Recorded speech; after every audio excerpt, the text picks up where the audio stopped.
Welcome to the ReZero podcast. I'm your host, Wolf, and today we have a very special episode with our first guest ever.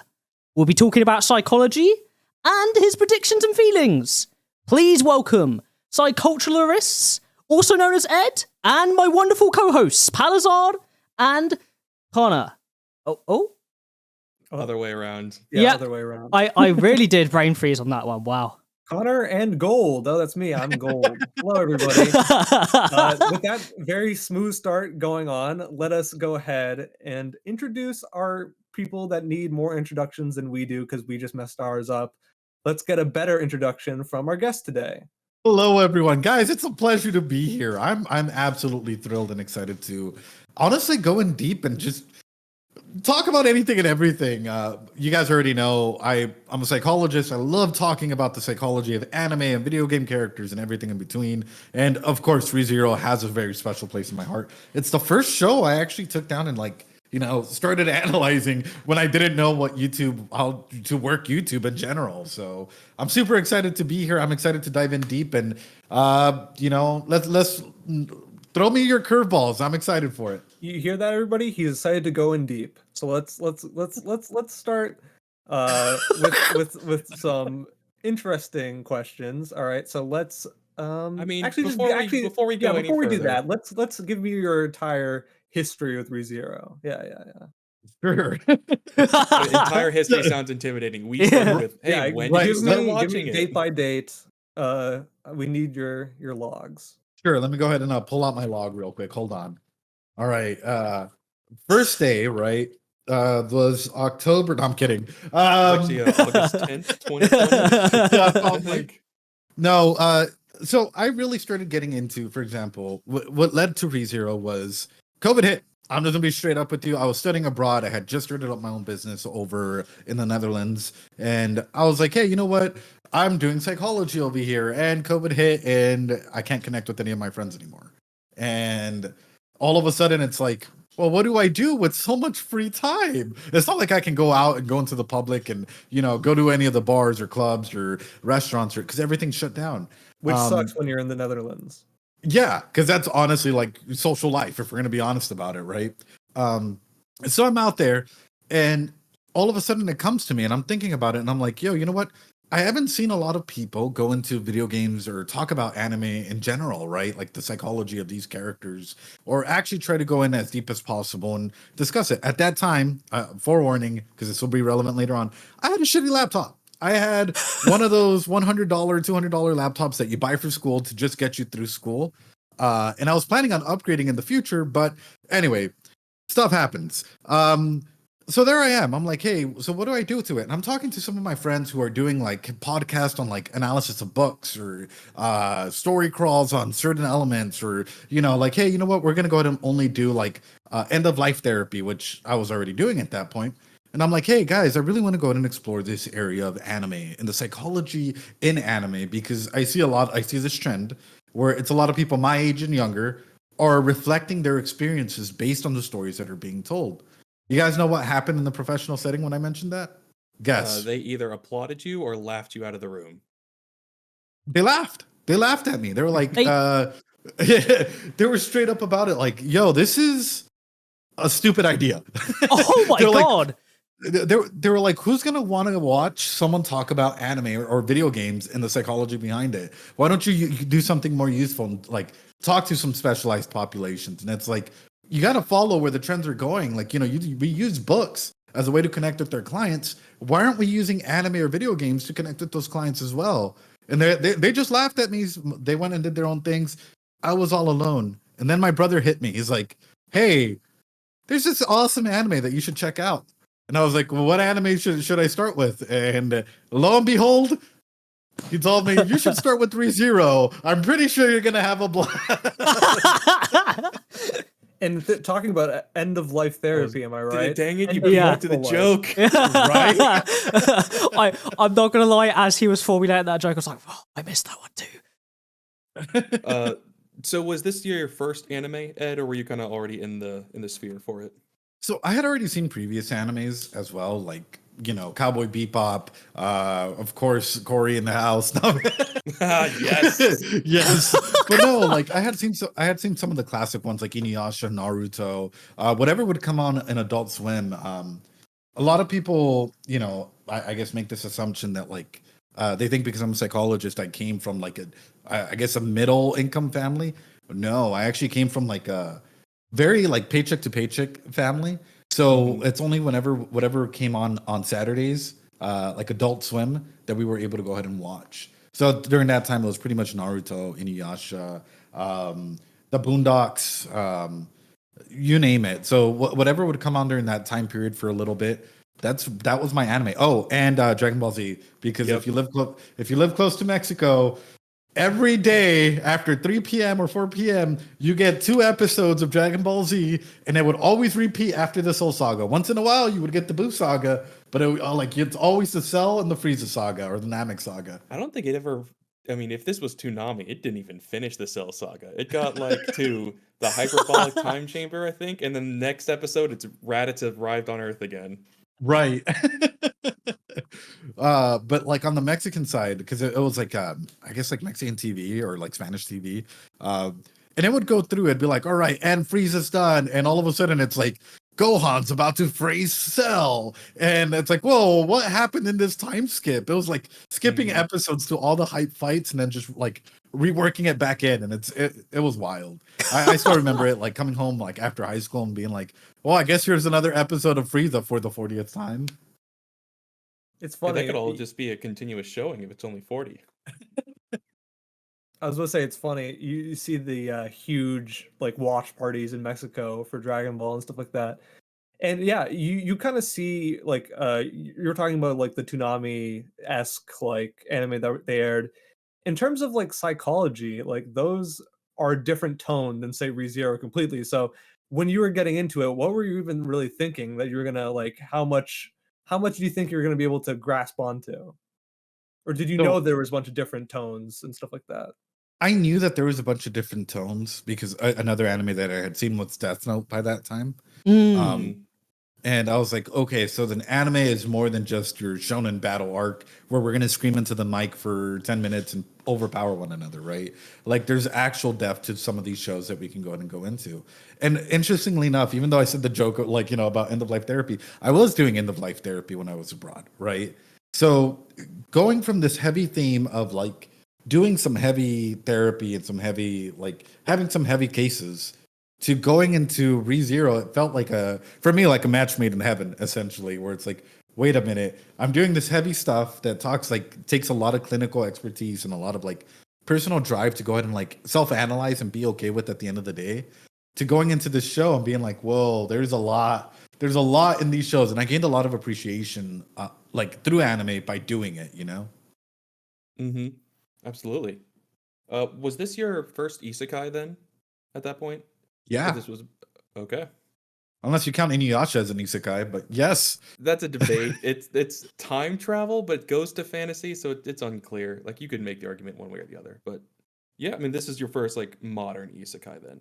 Correct. A hell of a one to start with. I think that's my co-hosts here first ones as well. I'm the only one who was deep into that well before seeing this show first. Right.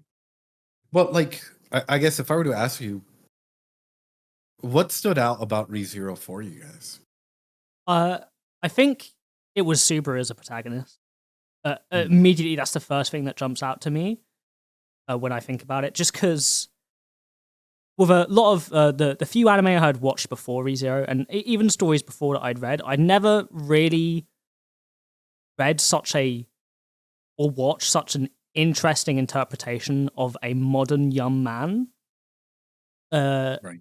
And the psychological difficulties that can kind of come from his circumstances and what he feels, and even without knowing the background as to what is going on with him until season 2, kind of seeing his devolvement from all of the trauma that's going on around him, and him, despite that, growing as a person. It was really, really special. And it came at like the perfect time in my life when I needed a character like Subaru, who like me, who could point to my own problems and help as a point of growth. Right. Yeah, and for me, I mean, we had pretty much an episode basically on how we got into this, the very first one. But just to touch on it again, basically like the entirety of it, it was one of my first anime ever, in fact. I mean, like, sure, I watched Naruto beforehand, so I knew I was getting into anime, but it was like 2016, and was watching it while it was airing, and I didn't even know what an isekai was really. I mean, I heard of Sword online, but like I heard it was bad, so I didn't watch it, right? Right. But it was that popular at the time. ReZero was getting a lot of buzz over on Reddit. So many awards. I remember it was like, oh, this almost beat the amount of awards on a single post. It was like the REM episode, right? It got like 1,000 gold or something like that. Reddit gold. And basically, like back in the day when the anime subreddit was like a big thing, right? When people actually like cared about discussing it. But that's neither here nor there because it doesn't really matter. But basically, I really enjoyed how emotionally wrought it was. It was a different tone than most any piece of media that you kind of see, especially in the Western world, advertised to you directly. I mean, of course, there's shows like HBO shows, but like at the time, you almost like there was no HBO Max, right? There was Game of Thrones. I think it was starting to come out, but like the type of like emotionally wrought drama was kind of like, you know, covered up. You know, it wasn't as forefront, and especially for like teenagers, right? Right. Another thing was the fact that I think we all kind of I like fantasy, obviously. I'm a huge nerd in that regard. There's a lot of parallels to, D&D and RPGs and stuff like that in ReZero, especially the setting. And but also I really love the character analysis. Like the character writing is so dense in ReZero compared to almost any other story that you could endlessly go and just pluck threads and think about characters and think about what it means and like what their personality is, and you understand it so completely if you really immerse yourself in it. And I really found that as a rewarding type of show to rewatch and rewatch and rewatch. And I did that especially thanks to reactors that helped me continue to rewatch a show that I really love, right? Because like without it, it's kind of like, you know, you're having to like go through the journey by yourself once again, but you get somebody else to do it with you. And I think that a lot of people enjoy that companionship. Right.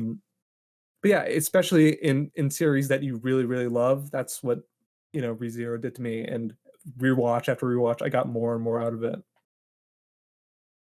Awesome. Connor? Uh, for myself, I was already the passive anime fan. I had seen a few other isekais by that point, and just had heard from a different reaction channel I was subscribed to on YouTube. Like, hey, we're starting this new one called ReZero. We've never seen it before. And I saw like their video for the first episode and thought, oh, that time loop mechanic is pretty interesting. Was kind of passively watching the first season until it got to where we meet Betelgeuse for the first time.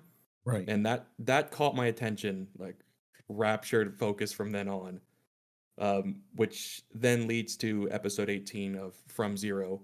And really, it felt like someone was saying words that I had been kind of needing to hear myself for a long time at that point.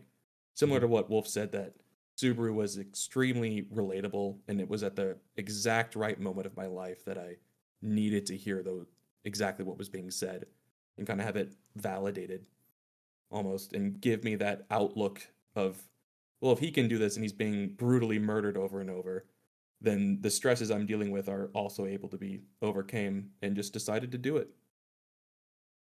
And that's amazing. And that's one of the key areas that, like, for me, I've been trying to go and highlight, right? And highlight to the mental health community in general, which is like, hey, these characters, they hold a story to us because they hold a mirror up to us, right? And we often see a lot of like the flaws, the trials and errors that these characters are going through, and we empathize with them.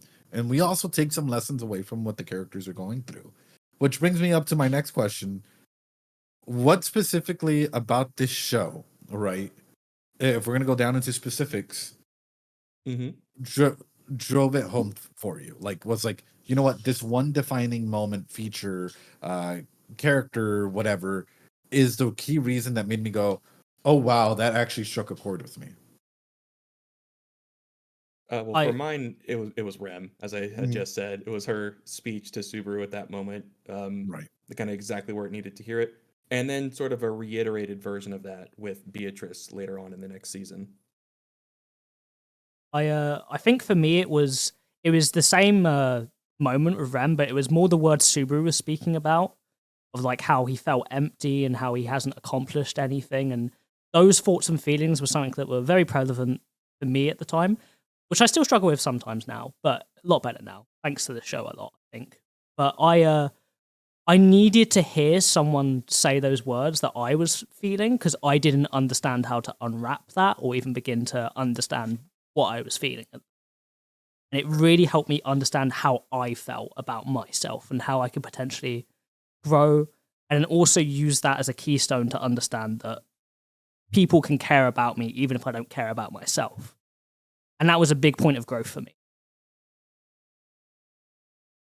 Yeah, for me, I think season one, if we're just talking season one, because I quickly started reading the web novel up to arc 4 and stuff like that. But what really got to me, I think, was the way in which the other characters did not give Subaru any like heed to like his own sort of like, it's easy to wallow in your own sort of misery a whole bunch of times, right?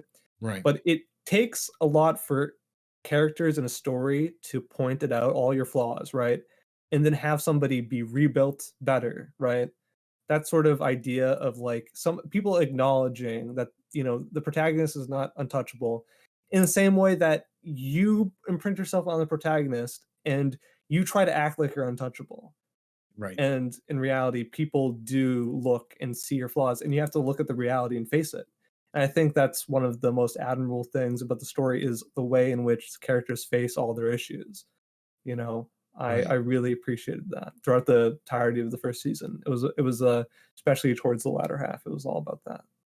There's something very special about episode 1. And I know that for some people might be like, wait, that's not a normal thing. There's No, like I get you. there's something No, I get what you mean.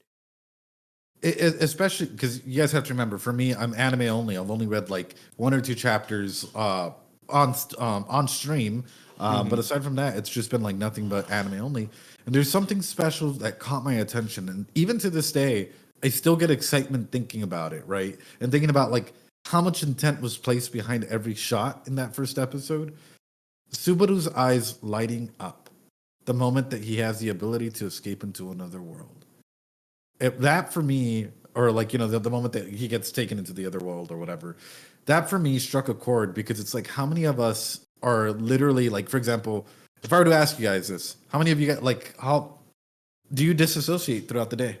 Yes, often. Yeah, usually when you're playing a game or whatever, you know, Right. it's easy to do that, I think. And So- yeah, sorry, go ahead. No, so the point that I'm trying to bring up through that is essentially like, a lot of us are in autopilot mode. So for example, if I were to go ahead and concentrate this in and just center this in, how many of you are manually breathing right now? Or are you automatically breathing? How aware are you of like your breathing status? And I know I just made you guys hyper aware of it. Yeah, You just forced me to start manually. Yeah, I was like, breathing. whoa, Right. now I have to. To your point, no, we're all usually thinking about it. Just we're not thinking about it. It sort of just happens, you know. Right. So we go, and this goes to everyone, right? If you work a 9 to 5, or you don't really have like something that you're passionate about, or you're deep and depressed, and in your depression or whatever that may be, you often see this in individuals where they're walking around and they're just going through their routine, and there's no fire, there's no light in it, right? And then the moment that there's a chance for escapism, of connecting with friends, of playing D&D, of going to this other isekai world, this person can start the process of change all of a sudden. And it's interesting, because for me, it's like thinking about it even now, it's like, people, like, I know people might look at this and be like, oh yeah, this other world was the agent of change that Subaru needs to start changing, but really it's his own spark that allowed him to go ahead and like start this process. Because like that eyes in his light just or light in his eyes just like completely like still gets to me this day, and I'm like, wow, think about the amount of intention that was behind just that one little quick, you blink and you miss the animation that's in it, and it tells a whole story about a character. Yeah, I remember seeing your first video about it and kind of focusing in on how excited he seemed to be in this, on whether that was just because he was genre savvy or if he was really trying to get out of it, and just eagerly anticipating, oh, wait until he gets to 2-4 and sees kind of just the state that he was in, Right. and see just how right he was. It's definitely a huge part of it, and the isekai kind of subgenre itself plays into that escapist fantasy extremely heavily, especially for the culture that exists in Japan, for like the salaryman or the teenage NEET, who they are exactly who Subaru was at that point, Right. for better or worse. Yeah, and it's interesting because it's almost like Subaru needed the permission to change, gave himself the permission as soon as he was in a different scenario to change. It was always within him. He just never even. It's like what Rem says, like, what do you know about the Subaru I see? It's sort of like this idea that, just because you have this like mental barrier, you don't even realize that you have the capability to do whatever you want, regardless of your scenario. Your Right. own autonomy is key in change, right? Exactly. And even in therapy, even in psychology, this is something that like we constantly state, which is we can all like you can lead a horse to water, but you can't make it drink, right? Essentially, we have no control over the process of change because that change comes from you. And you got to take that initiative for change to start happening. Because at the end of the day, imagine this: being forced into therapy, being forced into trying to change. Will you really retain the aspects of change or no? Probably not. Yeah, you're probably going to relapse. Which brings in we can do a whole Subaru dissection. I was about to say because I have like 101 things that like we can Oh yeah, I know dissect. what you mean. Oh, Yeah, please do. That was please, kind of like half we the will. plan. Yeah, we will. So yeah, let's go over his own psychology journey throughout the first and second season, because we can even go in from where he is at base, right? We kind of touched on it a little bit there, and then how the loops either in the mansion starts affecting him, and then when he finally breaks down towards Emilia at the royal selection, that type of moment, into all of his deaths at the hands Sure. of Sloth and stuff. Okay, so let's start Subaru season 1 then, shall we? Yes. Okay. So if that's for me to like just for me keeping notes. So Subaru season 1, and I want to start this. Guys, relapse is normal. And this is something that I love about this anime, and I love the fact that we have a flawed MC because relapsing is normal. Mhm. And I guess I'll showcase it like this. So in Oh, here, nice. this is the cycle of change. This is what a lot of like therapists or psychologists look at whenever we look at a client coming in, right?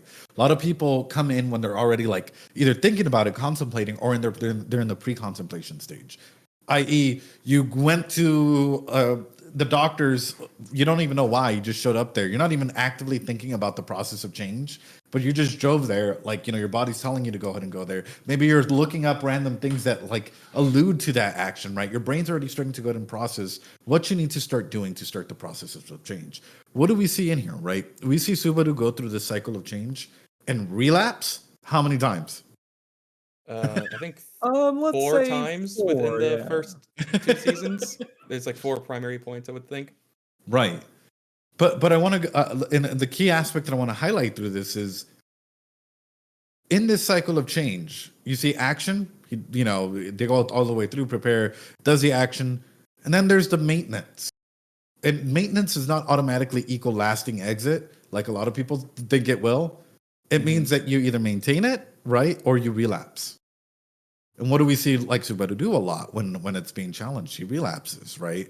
And he relapses in a way that I feel a lot of people get frustrated with it, where a lot of people are like, oh, but why can't he, for example, automatically take this like journey of failure and like improve automatically? Yes. That's not how that works. That's not realistic to how a person changes, how they grow through their own self-realization. And this is actually a really good point you've brought up, Ed, because I found a lot of the discussion online from a general sense about Subaru as a character is getting frustrated with his relapses and his mistakes, and him having these minor or major points of disruption. But Sure. I found it really relatable in the sense because I may not have made the same mistakes Subaru has made, but I can see the thought process and I can see the way he reacts to things is very human, understandable. Well, and it comes in and that's exactly it. Like a lot of people are like, oh, you're like, a lot of people love to claim that I'm a wizard and random silly shit like that. And it's like, no, right? It all comes down to like the very basis of psychology. And like people are like, oh, the author really think about the psychology of the characters. And it's like, you don't have to actively think about the psychology of the characters. You just have to think about the characters. What do they want? How human can you like genuinely make them? And this just comes from observing people. If you're good at observing people and you're good at like, oh wow, like that person's gone through a really like hard day and you can empathize, whether that like, and that doesn't matter. You can be a bartender, you can be a like a meat butcher, you can be 101 different things. If you're good at observing or you're good at letting your mind just observe your environment, you're more than likely going to be good at like understanding people and understanding their journeys. It's just as a quick fun fact, because you just happened to touch upon it. The author Tafe is actually a former meat butcher, and it's where he gets the inspiration for that. But and that's the thing is like, and I bring that up because oftentimes, right, like for me, I've been surprised by the amount of like stories and general empathy, and even like knowledge. I've been shocked by other people that have come from like the general fields, right? Like customer service workers, the person that like, checks you out for your shoes and goes and gets them or whatever that may be. Like the amount of connections that they have with like the general populace versus say a skewed perspective. And I hate to even put my own thing at blast. Therapists and psychologists, what do we often work with? Sick people. People in general. Yeah. We work with people in general, but oftentimes we work with people that already have, or more than likely will have a diagnosis, right? Mm-hmm. Yes, that's also true. Yeah. So what that comes to mean is like, oftentimes, like, are we seeing like the healthiest families in the world? Probably not, right? We get to see them when we go home and when we interact with our friends and families, if we want to consider that extremely healthy. But like, when it comes to like everyday interactions with people that you don't have to go out and classify as like, oh, this person might have this diagnosis or that diagnosis. Everyday workers, whether it's teachers or whatnot, probably have a deeper understanding or maybe even a more empathetic pull towards what their stories might be. And you guys can like probably spiraled off into 101 different directions with that, which is like for yourselves, right? I'm pretty sure that like as kids or even as adults or teenagers or whatever, you've come into a point where you're like, I wonder how this person's life would be, or this character, I wonder what their future journey is going to be. Where does that come from? Oh, that's an actual question. Well, it's your own, like, I don't want to say disassociation to them, but like you have a connection to them and you think of, well, they went through like this situation and they changed this way. Like Right. if they're in this situation, how would they handle it? Or if they would encounter like this everyday scenario, how would they go through that? Right. Like I used to write fan fiction when I was a high schooler doing kind of this exact same thing of, well, this is a character I really relate to. Let me put them into this scenario that I've wondered about and see what I can pull out from them. Sure. And you're hitting on it there, Connor, which is honestly, it comes from our experiences. Like at the end of the day, you will write what you experience, you will write what you observe, and you will write like what you're comfortable writing, whether that's fanfic, yaoi, yuri, you name it. But through that, I kind of want to ask you guys, and going deep into the analysis of Subaru in this, why do you think he clung onto Emilia in season 1, first episode? I honestly, okay, I'll answer first. Yeah, go ahead first, Gold. Because I spoke first. So yeah, the reason probably has to do with the fact that he was missing this sort of idealized feminine role in his life, and as soon as he sees somebody who displays a lot of these virtuous feminine traits, he wants to grab onto it as tightly as he can. I mean, his mom is as we see in season 2, for example, is a great mother for all intents and purposes. But he's kind of distanced himself from having friends. He said something. Does he say that he hasn't talked to a girl in a while? He said stuff like that before. Yeah. And there's like there's definitely this idea of, if this is my shot, if this is my opportunity, I have to grab onto somebody like that as soon as possible, you know? I see him grabbing onto her partly for the reason that he does say internally, which is that she's the first person that actually like showed him kindness and helped him out, and he Yeah. feels like a debt owed to her, especially because his assistant ends up getting her killed within like 4 hours of knowing her by the end of it.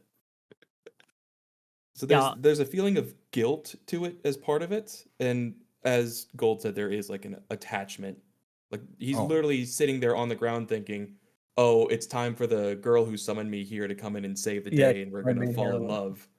And he gets, completely abandoned by the first girl he sees, but the second one shows up and does actually save him.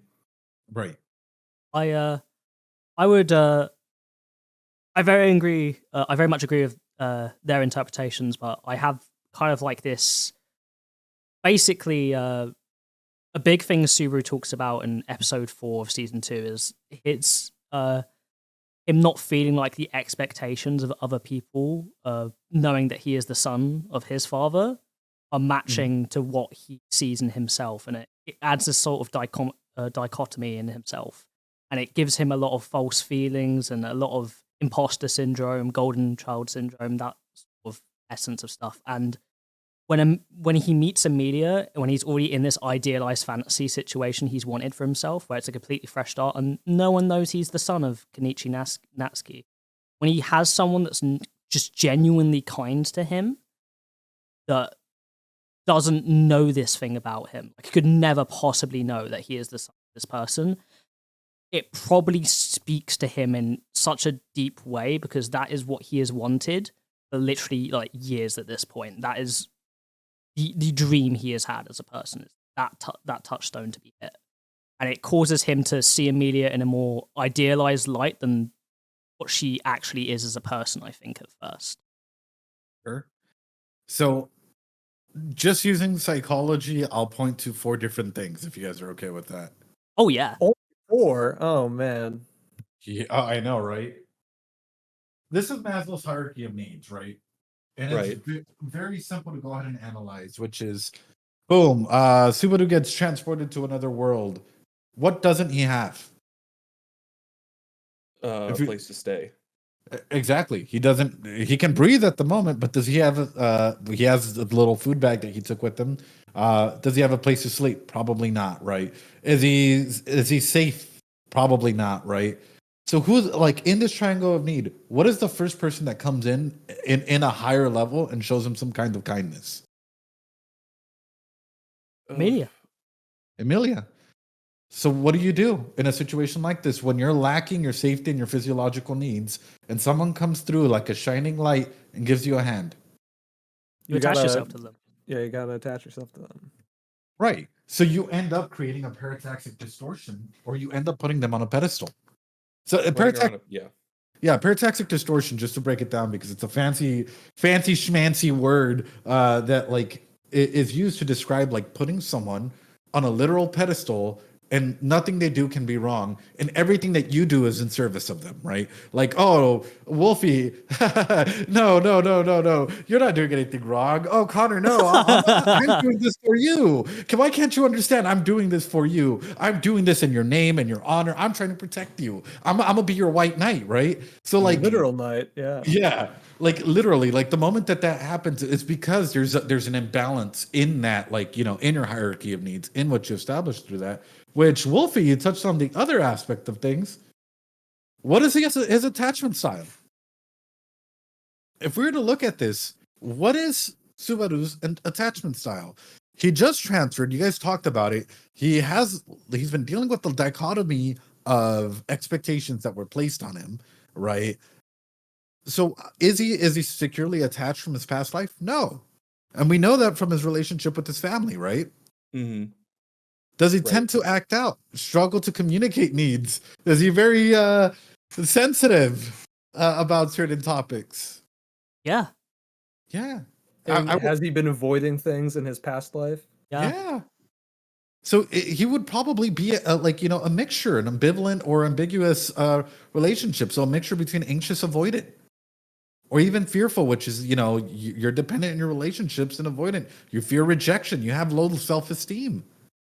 So looking at aspects like this, it's like, for me, looking at Subaru and thinking about that, and I still have 2 more to go, boys. Yeah, keep going. It's like, wait a minute, this is cementing why Subaru in general is a big mirror. Like, I'll be honest, I've not always been the most secure individual. I've dealt with self-esteem issues. I've dealt with, like, all of a sudden, like, someone coming into your life and it's like, oh my God, this person's amazing, they're the best or whatever, and then having to go ahead and, like, break that pedestal down to, like, be an equal power to build a relationship, right? Right. And then comes in the next topic, which you talked about. This is Jung's archetypes, right? If we were to look at this, how does Subaru present to himself versus how does he think that he's presenting to others? No spoilers, boys. There's a word up there that you can't brush on. And that's the number one thing to think about. Whenever I'm thinking about Subaru, is like, what is he in general? How does he view, and this is season 1 and season 2, right? His archetype towards others. How does he want others to view him, to look at his good traits or whatever, versus how does he view himself? And this is for yourselves as well, boys. How do you view yourselves internally versus externally? Let's see. So Ooh. viewing himself, so Subaru does, especially with the novels that do cover season 1 and season 2. He calls himself, the term translates to character. It's like an exaggerated, maybe we would do like a what are those called? Caricatures, like the exaggerated forms, like everything's over the top. But he kind of pretends to be a villain a lot of times when he feels that he's backed into a corner.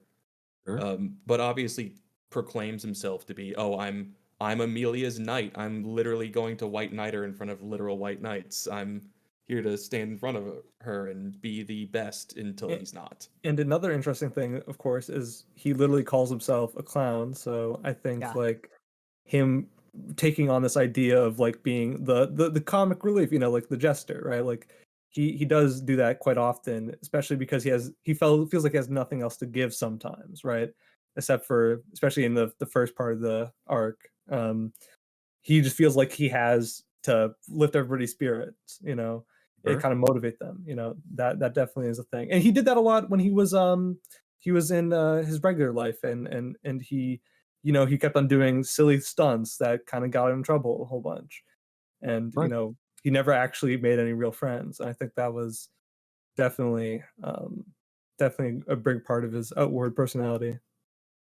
And my big thing though is, like, as we evolve as individuals and as we keep, like, finding our own faults and growing and, like, growing our support system and whatnot, are like what we want to present to others versus what we present to ourselves will always change.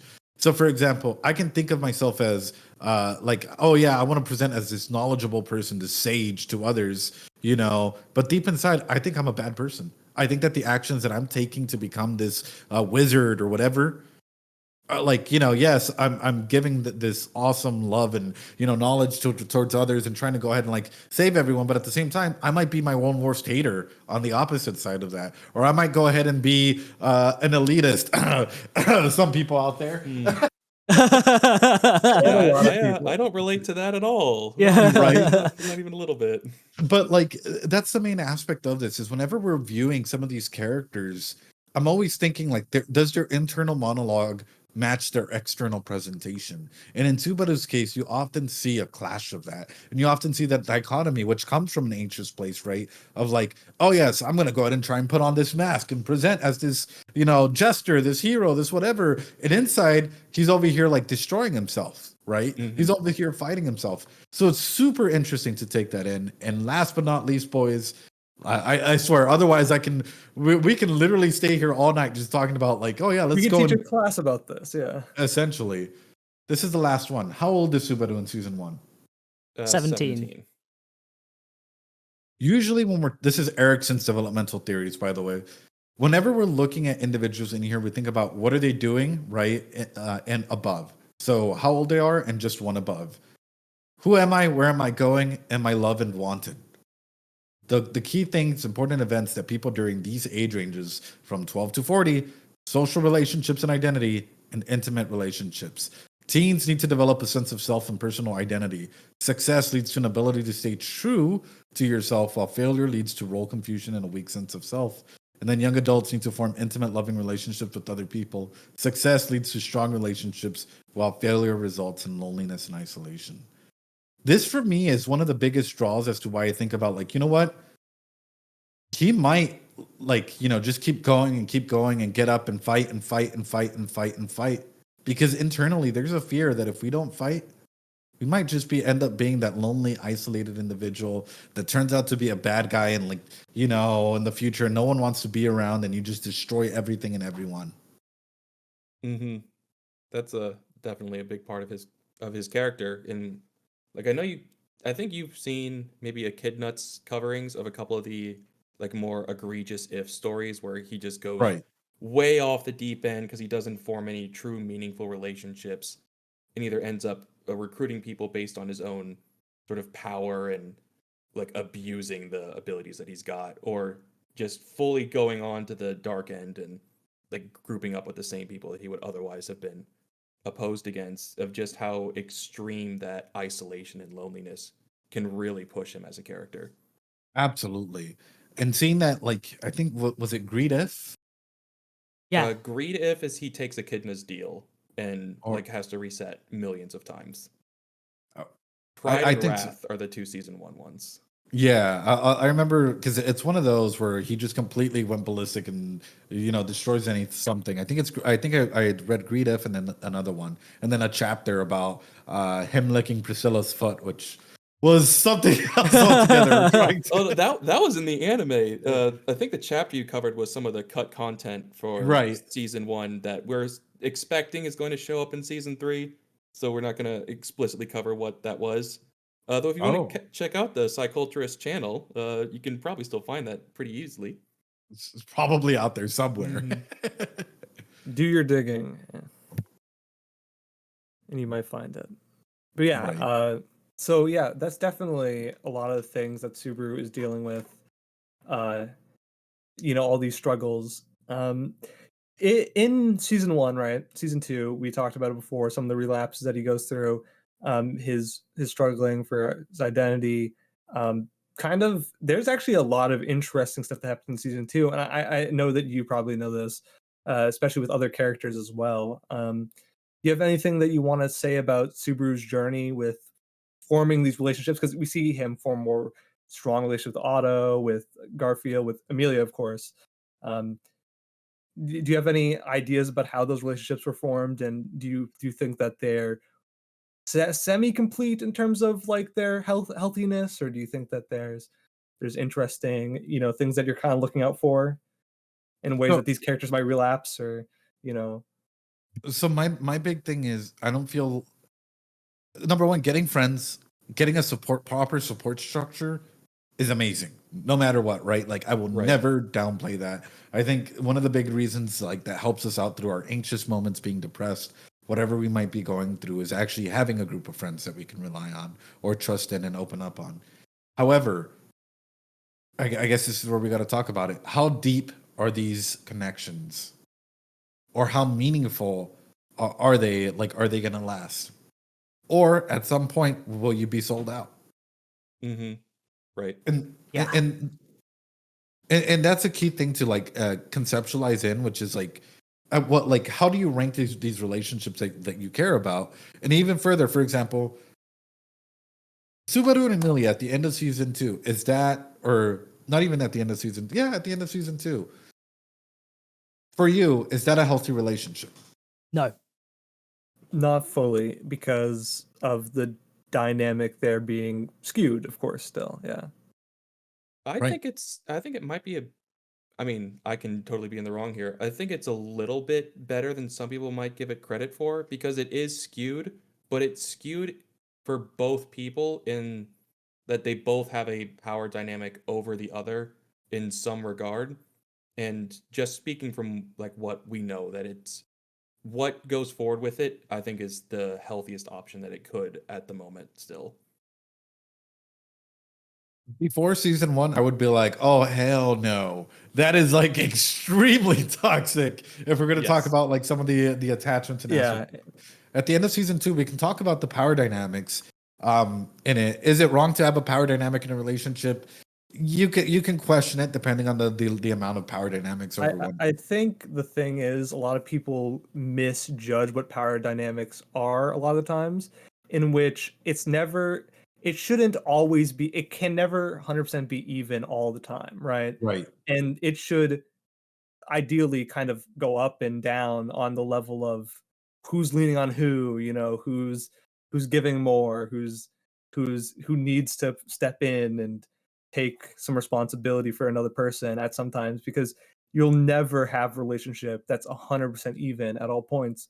And one of the things that Subaru understands, that Emilia needs a lot of work to finally fulfill her own destiny, you'd say, but like her own, come into what she wants to be, right? Right.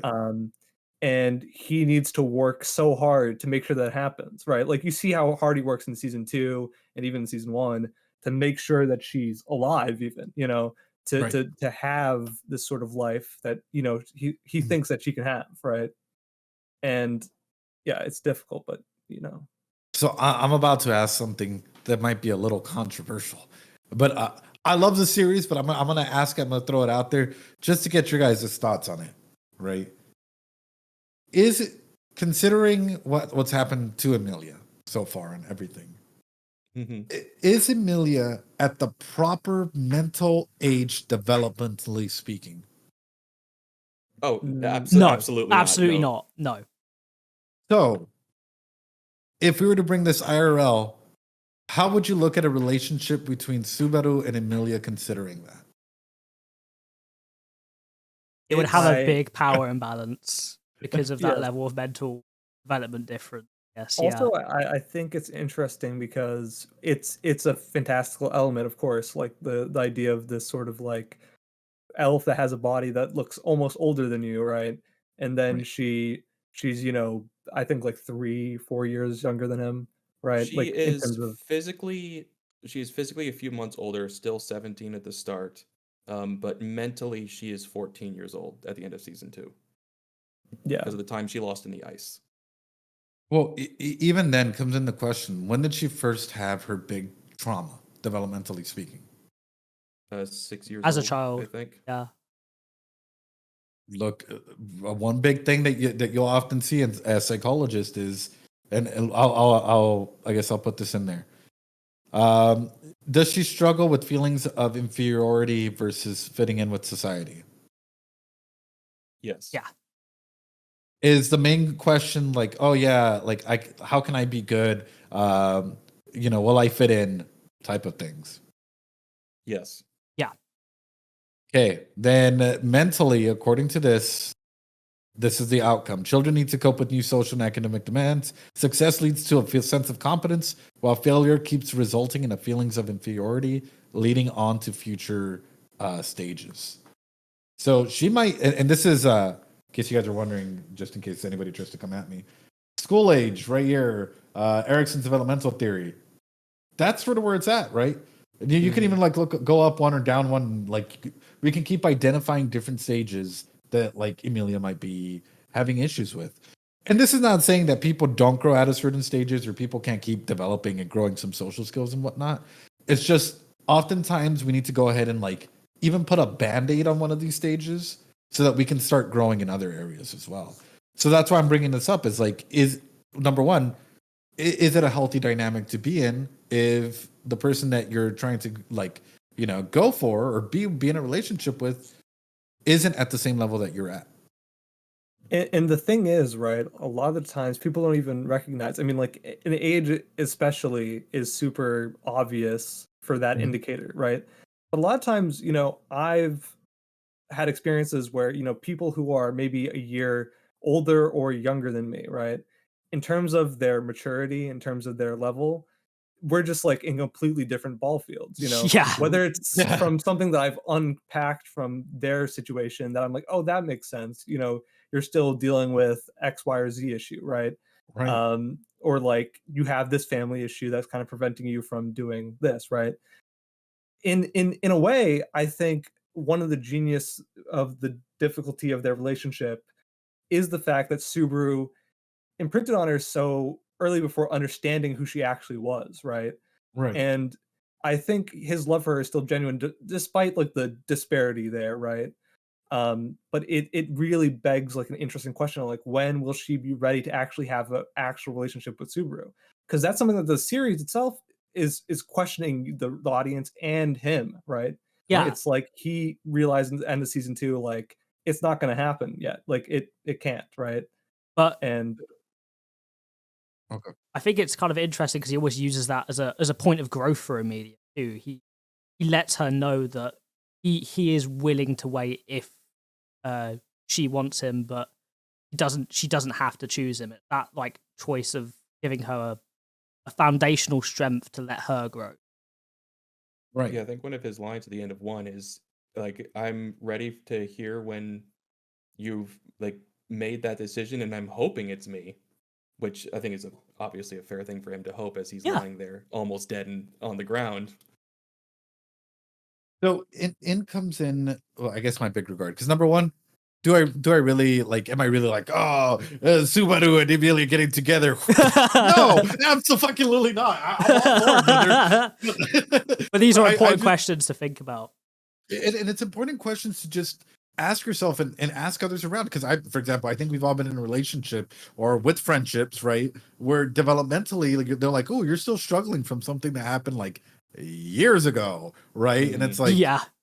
what can we do to go ahead and make sure that you're able to grow? And that's the key thing that I hope Subaru does, is be that support structure. And also, I guess my number one thing is just be wary that, like, hey, sometimes people will fuck up, people will make mistakes, and sometimes people might go ahead and try and like cause a re-trauma of it. Wow, re-trauma, the next series of ReZero. We're quite like, let's say, hey, you know what, Wolfie, I love you. We're gonna go ahead and get married someday. You're gonna be like my everything.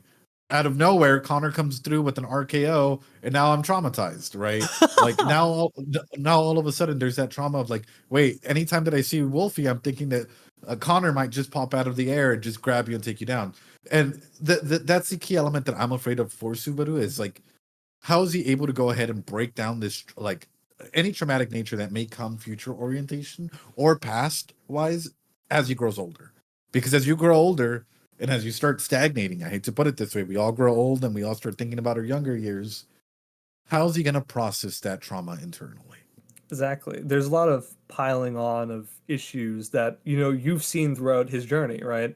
Right. And really, I think we're going to see, as the series progresses, more and more like indications of like this issue in the past is going to start bubbling forth, and you start realizing that, oh, he didn't resolve that properly, or he's acting dissonantly because of these past issues. You know, I judge that really fairly on the series because they're very consistent on stuff like that. You know, whether it's writing characters' flaws in the moment, but like as the series actually has more events and more time passes and stuff like that, I have little doubt that we're going to see more of that. You know, the scars that sort of remain there. You know. Yeah. Well- Oh, No, you finish because mine's a segue. okay. It's really interesting you saying that, Ed, because it really makes me think that the first 2 seasons of like Subaru's story really focus on him first allowing himself to form relationships, second allowing himself to then turn those relationships into healthy relationships, because all his relationships at the start are incredibly toxic, and I think we could all agree that that is the case. But him transitioning those into healthier relationships as the story goes on, but then it may transition into, how does he have a healthy relationship with himself? And how does he use those healthy relationships with others to build upon himself? Because at the current point he is in the anime, he is still dealing with these self-hatred issues. He's still dealing with these issues. And they have not gone away. And that is I think that a lot of anime owners like sometimes forget because of how far Subaru's come. Like he is still struggling with the problem. I Right. kind of want to push against you on that, Wolf. I don't think all of his relationships were toxic at the start. I think the first loop that he's in the mansion and the friendship he builds up with Rom, Rem, and Beatrice is a normal, healthy friendship that he built naturally and just failed to reproduce for 3 life attempts. True. Hmm. I mean, him and Rem's relationship is an entirely different basket of worms, or however the saying Yeah, goes. speaking of trauma and long-lasting scars, there's that issue that's still present through season 2. Rom and Roswell. There's so many of them that we can touch on, but yeah, it really is just a whole bunch. Anyway, what was your segue? I'll let Ed comment first because it looks like he was trying to get. Oh something no, I in. was just gonna say, if we're gonna be honest about it, sometimes I found Old Man Rom to be one of the healthiest relationships. Oh possible. yeah. Oh my So god, sorry. yeah. Now you say that. Yeah.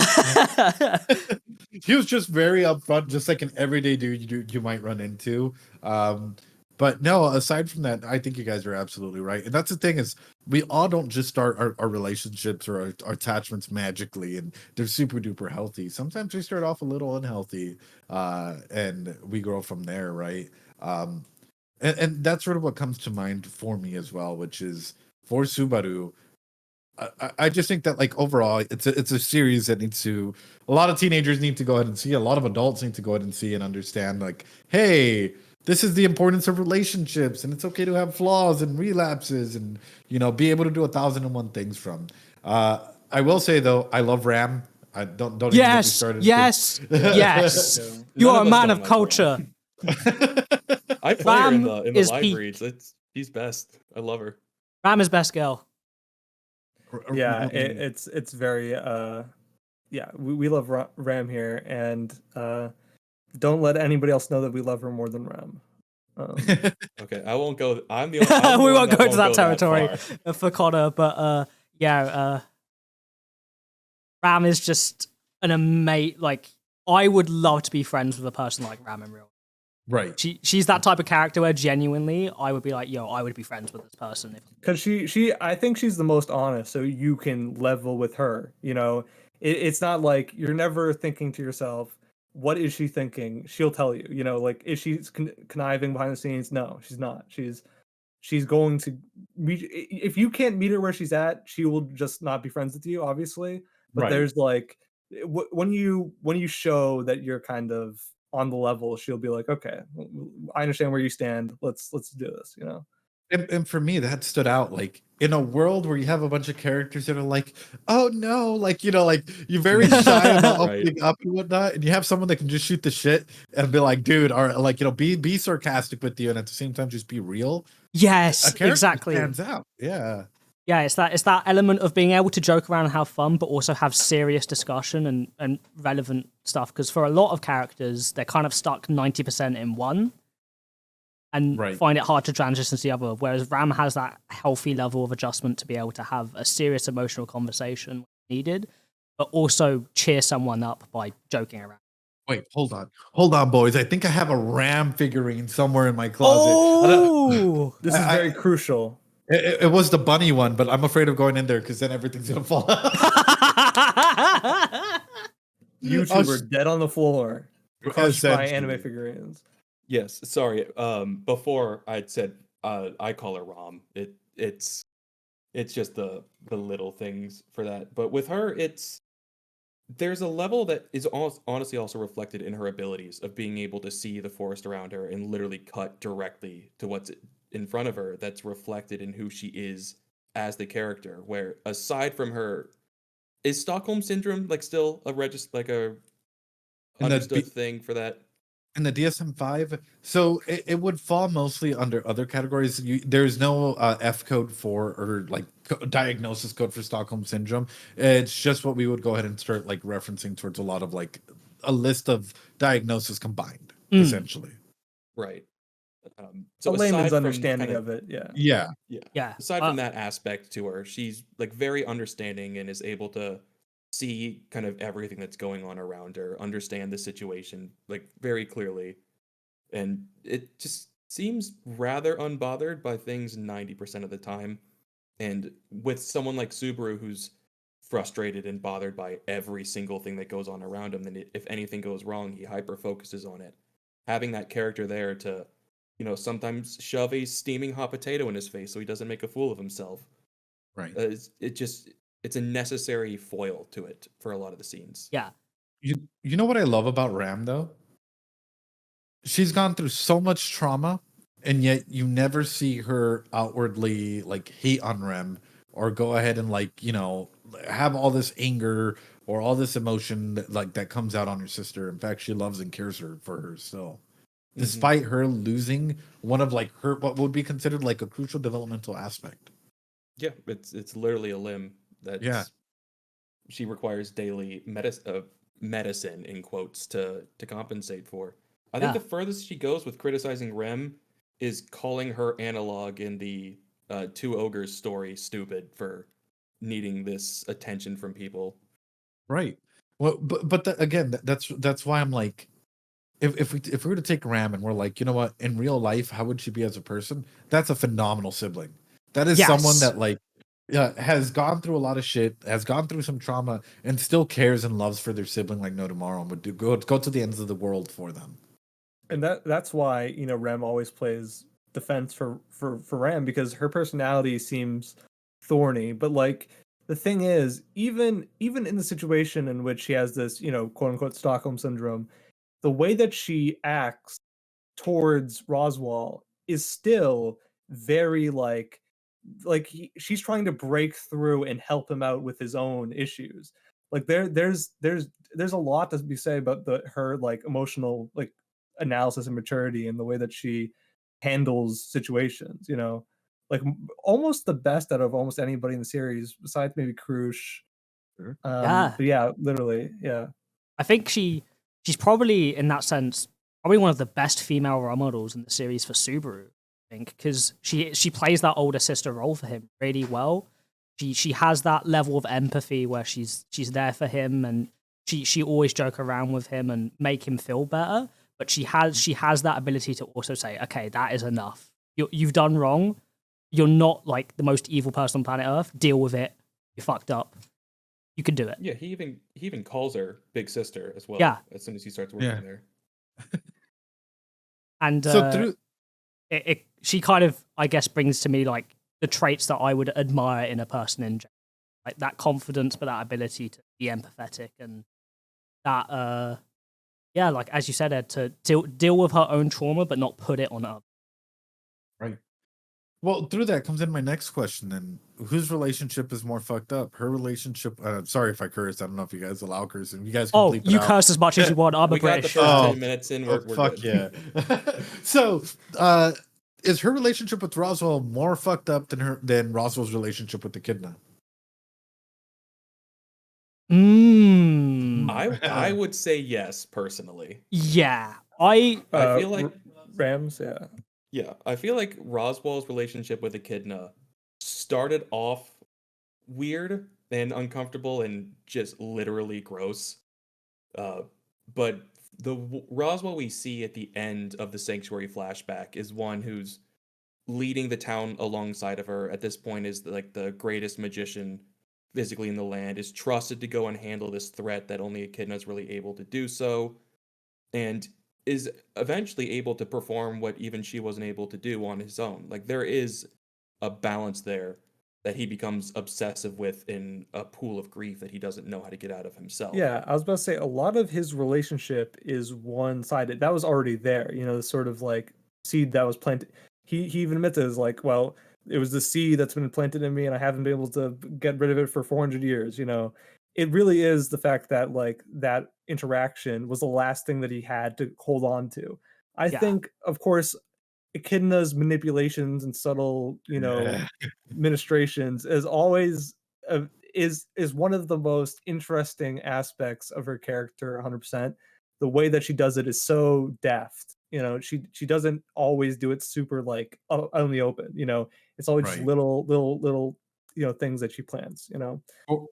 For me, Echidna is one of the most interesting characters out there. And it just comes from the way that she views the world. Very logical. right? And trying Yeah. to go ahead and understand and break people down, which is why I'm afraid of where the story might go. And like my mind runs wild thinking about like Echidna in general and sort of like the future of ReZero and just like understanding who she is as an individual and understanding when it comes to, or at least what's been presented, and understanding what she's done to Roswell, understanding what she's done to Beako, understanding what she's done to Subaru. And like you just take this down the list and it's like, holy crap, like one person, even though they're not physically here, is still continuously doing damage. Yeah, she's like the anti-growth for a lot of characters that she interacts with. She is the one that facilitates the relapse or the negative situations they find themselves in, especially as you say with Roswell and Beako, like the emotional traps they've put themselves in because the way this woman has perhaps like manipulated their feelings. And we can, I guess it's discussable as to like what level she's doing that on, but especially for Beako, we know like her just curiosity of seeing her emotional turmoil and how that is a wonderful thing too. I think speaks to the horror Is that of a that situation. fair thing to put on the Echidna that we see in the flashbacks versus the one that's in the graveyard? Like they hide her face during all the flashbacks until they reveal her body because it's meant to show that she's an older version of the Witch of Greed that we've known throughout the season.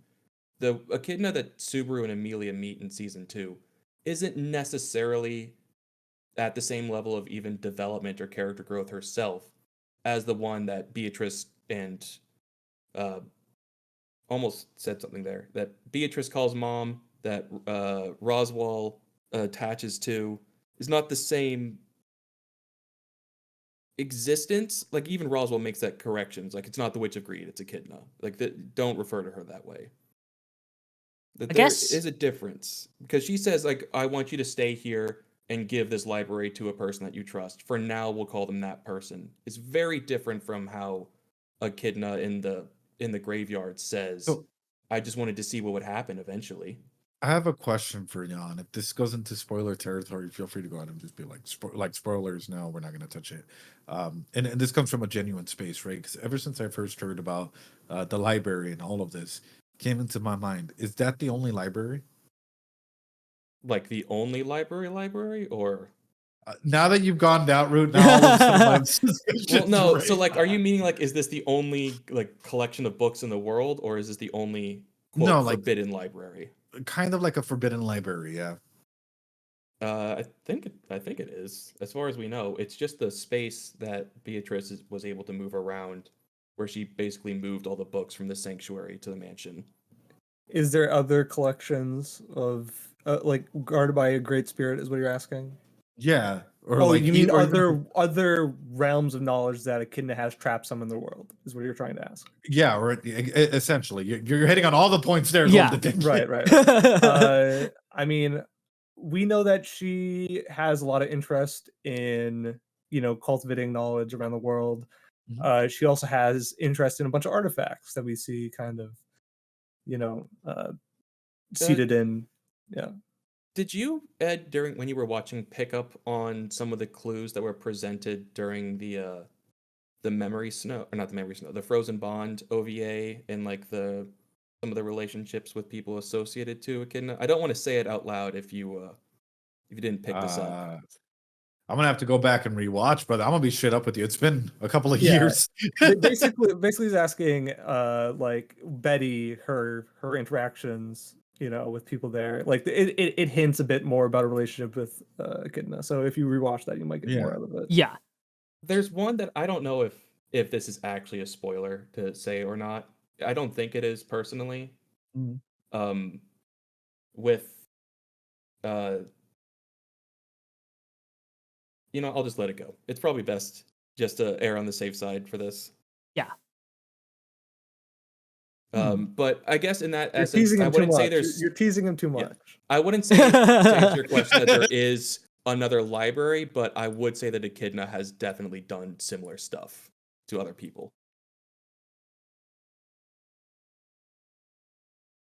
Huh. That's interesting. Sorry, my brain's going 100 miles an hour. All the I guess this may be a decent segue to talking about some of your like speculations, maybe theories and like where you think it might go from here in terms of the story and what you would hope to see, perhaps in terms of what are actually let's talk about like this instead of just a bunch of theories. Let's get you talking about what are your hopes for this series to touch on going That's a forward. good Or question. either characters that you'd like to see again, more into these certain characters, that type of thing. 100%. But would you guys mind giving me a quick minute? I gotta run to the restroom real quick. Oh, of Yeah, course. absolutely. And get myself some water or something. Yeah, I'll be right back. Go Guys. ahead. Yeah, it's totally Appreciate fine. I'll be right back real quick too. All right, I guess it's just you and me for a minute, Wolf. Oh, that's totally Um, fine. I like what he was saying about the pedestal, like putting Emilia up that, because we know from our Arc 2 reads that he like really considers her like, I'm reaching for the moon Yeah, and I'm like still down here. yeah, And that's that's what I was getting with the dual power imbalance, is that yeah, she has like the lower maturity level. I mean, Subaru is also like 2 years out just from how like much he's isolated himself from other people, but he Yeah. also sees her so much further than like their distance really is. That's why I don't think it's as bad, and we know how yeah. the relationship goes. Yeah, I don't. There's like definitely things you can discuss about it in terms of like growth and individual mental health stuff, but I don't see it necessarily as at least where the relationship can go as a bad or toxic thing. Yeah, no, I don't. And think it's one of those things where I think it's definitely to the point where you can root for it, right? Eventually, as like an end goal. This is probably one of the only anime where I'm not dying to see like the OTP together as soon as possible. Oh yeah, but that's I think a lot of people don't have that level of patience, right? To be able to be like, yo, I can enjoy a slow burn relationship build. But it's not like a Kaguya situation where they're teasing it literally every single episode and you're just dying for just already. And yeah, it's just with we have that. It's one where we have those major like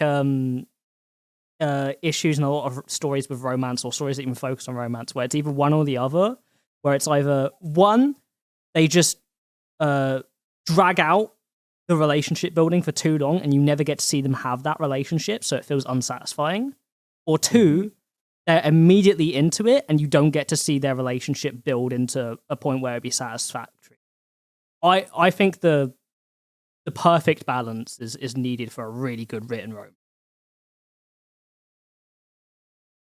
Welcome back, Ed. Oh, thank I'm you. back too. Oh yeah, welcome back to Gold. So if you all wouldn't mind and indulge me on my own favoritism here, before we jump into the season 3 or just future hopes, we've discussed Subaru's relationship with like his friends and with Emilia and even just the people around him. But like a lot of people who watch season 1 would see like his most important relationship during that time, and what kicks off season 2 being his relationship with Rem, who's then ripped away as soon as he gets into any sort of a reciprocal place with her for it. Sure. So like the question is like, how do we view that? How do we see? Or Yeah. More of like we were asking before of how do you see the relationship between Subaru and Emilia, and is that toxic? And just for some clarification on this, they went back on this decision in season 2, but in season 1, they cut out a few lines of dialogue between Rem and Subaru where she basically tricks him into confessing his actual feelings for her right at the end of the whale fight. Oh. Yeah. Oh. They go back in season 2 when there's the fake Rem standing in front of him during the middle of the trials where he says, I love you and you love me. But they swapped the word in the subtitles for like in that instance because they cut that line out of season 1. Right. So I'll be honest with you. I love the fact, and this is first off, I hope that Rem recovers. First off, I want to go out and say that. No. She has to stay how she is. We can say nothing. But I do want to go ahead and talk about it, which is that a healthy relationship? Because right now, we have Subaru that has Emilia on the pedestal, but then Rem has the same thing for Subaru. So it's like The math seems pretty obvious there on the The, board. the math, You're the math, right. the math is mathing. The math is math. So if we look at a situation like that, it takes a lot of work to try and go ahead and have a stable relationship. If you have someone up on a pedestal, right? If someone you can't see no wrong in a person. If you're like, hey, guess what, Wolfie? I'll do all the work. I'll clean for you. I'll cook for you. All you got to do is just raise our doggos, and I'm gonna go do everything for you because you're amazing. She's really like, I'll do everything for you. I'll literally die for you, or everything, right? And you think about that, and you're like, where, like, her words come from that place of hero worship, you know? Right. Well, I mean, and there's a savior complex that does come in, right? Because he did go ahead and like in a way saved her, right? Yeah. Oh, It- yes. So there's already something tacked onto this like individual and that relationship that is there. So it's gonna be it's not the healthiest relationship. This is Red why. feels like she has the most emotional debt to Yeah. Subaru, and it feels so huge, especially if she saves her. You know, like gets her back, memories back, and all that. That where do we untangle that? Like, do you think Subaru would be willing to untangle that? Like, where is the coming down? Where is it, like, would he? Do you think that, especially now, season 1, season 1, he wasn't willing to diffuse her there because it saved him, right? Right. Season 2, with this sort of growth pattern, do you think that he's going to recognize, wait, my relationship with Rem, I mean, I care about her and I want to see her get better, but was it always what it should have been, you know? So here's my fear. All right, and I guess this might touch a little bit into season 3 then for speculation and shit. Let's say that Subaru is able to go ahead and heal her, cure her, whatever, right? And she comes back as the same Rem, right? As like, oh, loving and supporting, and oh my God, Subaru, your forks smell like roses or whatever. Is that healthy and conductive for Subaru's growth? No, not at all. Especially if we're talking narratively, the reason why she had to be taken out was because her path that she was leading him down wasn't the right one for the readers to experience too, right? So then, like on my side, what I want is literally, let's go ahead and like, if this is what we call like a Rem's personality traits, that we have like all of these things like set up. I literally just want a clean slate. You want a healthy relationship, you got to start from zero. You got to start from the very basic introductions. Oh, he said the thing. He said the line. He said the line. You quoted Rem. It's amazing that was unintentional. That was so unintentional. That was beautiful, Ed. Oh my God. But yes, you got to start your relationship over in some way, shape, or form. Yeah, she has to look at the real Natsuki Subaru, not the idealized Natsuki Subaru, you know? And then if she can make judgments from then on, then it becomes a better relationship. Here's my thing though. Like, let's say that she were to come back, right, in some way, shape, or form, or she's like a lot of individuals that come out of like comatose state. There's a lot of confusion, or there's a lot of like sort of type of amnesia, disassociation, and aspects like that. Is she gonna be the Rem that we know? And that's the main question that I have. If she gets healed, is she gonna still be the same Rem that we know, or is she gonna be what I would consider like a primal version of yourself, version of yourself that, like, you know, you're trying to go ahead and maybe you've learned, maybe you feel different now that stuff has happened, maybe you're more instinctually based or whatever that may be. Because we know the trauma that, you know, physical people go through when they go through comas, but like your name, your soul eaten, it's like it's pretty substantial stuff, you know, like that has some side effects, no doubt, right? You would assume, right? I don't think it's like a fix all back to normal 100%, you know. Absolutely. Yeah. So I think, like, even if it's just like if she were to be cured or anything like that, just relearning stuff in general, right? Like, just like understanding where you are in the world, like just temporally you were displaced. There's Right. there's a whole bunch of, you know, I think there's like a bunch of trauma of people not realizing the world around them is moving, you know, like seeing other people develop that you don't recognize or whatever. Like, even if it's just like we all experienced during COVID, right? Like, we Right. didn't see a lot of people, and then we see them, you know, again after such a long time, and you're like, wow, this is how you are now, or like this is what you've gone through. Like, there's a whole bunch there to re-establish relationships and stuff like that. So yeah, it will be like Zero in a lot of ways. Which I might add, and I want to go ahead and clarify this. Yo, if you went through COVID, especially during any major celebration, it doesn't matter. If you went through COVID, hey, congratulations. You went through a traumatic period of life in general. Don't want to go ahead and exclude it, but a lot of people had to cut off social connections. And if you're wondering, why is it so difficult for me to connect with other people? You might have you might have been stunted because of what happened, which is a lot. Like, let's be honest. I'll be straight up about it. I feel like I make a lot more of my friends now through Discord and the internet than I do IRL. Yep. Yeah. Yeah. Especially with That's my the status change. as like a semi-immigrant. That fully for me, like, 100%. Connections with people in person is so difficult. Well, it's so difficult for me to form even before COVID. But Sure. after being out of the education system, after that, in general, fully a lot harder. Right. So, referring to this though, for me, there's an episode that people either hate or love in season 1 that like I am so into, and it enthralls me. It's like literally I'm like salivating at like, it's so good. It's the episode where Subaru's going off and being like, I'm doing all of this for you to Yep. Emilia, and Emilia cuts that connection. Why do I find that beautiful? It's literally a rupture and repair process, right? I.e., Emilia put up her boundaries pretty clearly, right? Ruptured the relationship, and what happens with Subaru? He relapses, He regresses. snowballs. He relapses and he starts the process to try and change. Yeah, and then he has to work then- his way back to a baseline that is sometimes From better. I zero. mean, Yeah. Or from below zero at that point. Yeah, He's literally. driven to the point of saying, I quit the story. Let's go off and just have our side adventure and ignore the main story going on forever now. I'm done. I can't take it anymore. I Right. suck. I fail. Right. But also, like, and this is another, I guess, exercise.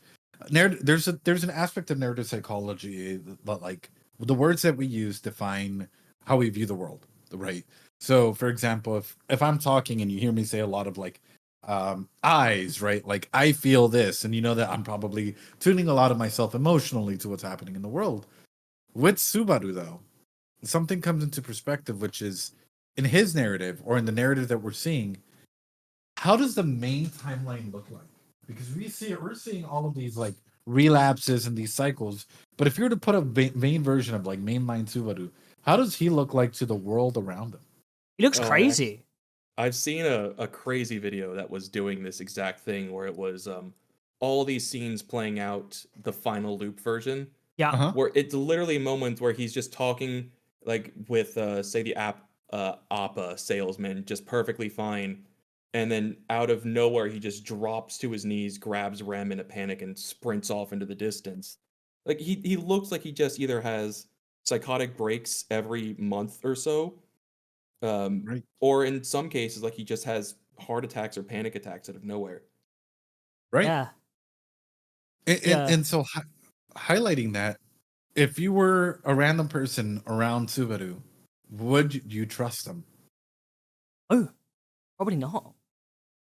I mean, Yeah, the no. only person who trusts him are people who understand that he's special, like Roz, or people who chalk it onto something like auspicious, like fate or like timing, like this idea. Like Ram says it, she's like, I don't really know anything about what this guy's thinking, but he has really good timing, so I'll leave it at that. You know, there's this idea that like you kind of consign yourself to that, and you're right. It is interesting how people see him. And So I brought this up in a previous one of our episodes, but it's Mhm. just a matter of that return by death exists as the feeling of anxiety turned into his magical power, because it's Right. worrying about all these other possibilities that can happen. It makes him go short of breath. It looks almost identical to when we see him have actual anxiety attacks in his Yeah. first trial with it. It spirals into a panic. He's worried about everything, about everyone. He's looking around, short of breath. His heart's racing. It, from someone who has dealt with anxiety for their entire adult life, it feels the most supernatural part of his character feels the most relatable to me from the way that it interacts with the story and him as a character. Sure. And I guess through this, I'll bring this up because I find this beautiful, and I like always thinking about it. It's like, what cognitive distortions does he have? You really wanna go ahead and get good at like thinking about like, oh yeah, Subaru this, Subaru that. You got to break down the way that like he views the world as an anxious individual, looking at sort of these things. How does he filter the world around him? Does he catastrophize? Does he jump to conclusions? Does he personalize it where like he feels as though everyone's targeting him? For you guys, does anything stand out for you in this? Polarized thinking is one that really stands out for me. Mm-hmm. Immediately just reading it, like how Subaru views his success and fate, how he attributes that so much to his self-worth. Right. Right. I think he's got all 6 except for blaming. He throws it to himself more often than like he only ever addresses someone else if they've actually wronged him, Yeah. or the one time where he's projecting his own emotions to Emilia Sure. in the same episode. But other than that, almost all of these are hit constantly for him. So then you have someone who has major trauma. You have someone who's extremely anxious, whose mind is literally like twisting information through these cognitive distortions when it's happening through. And it's literally a work of art to try and go ahead and get this to go ahead and like stabilize, which comes in the next aspect. How does he defend himself from this? This is how he's viewing the world. So then how is he defending himself from it? He's using one of these, right? He's either denying, he's projecting, he's displacing, or regressing or sublimating, or 101 different aspects that we can go into in this regard. But it's like when I hear people say, or whenever people DM me and they're like, "Your take on Subaru's bad. He's not a realistic character." I'm like, Bruh. the fuck? What the fuck?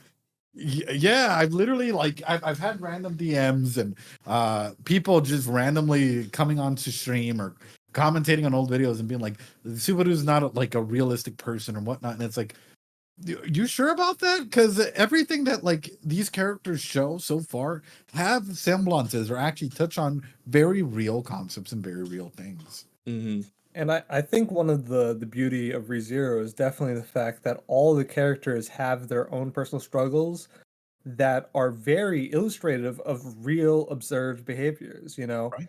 and in different ways, right? Their circumstances you start seeing through their backstories, whatever.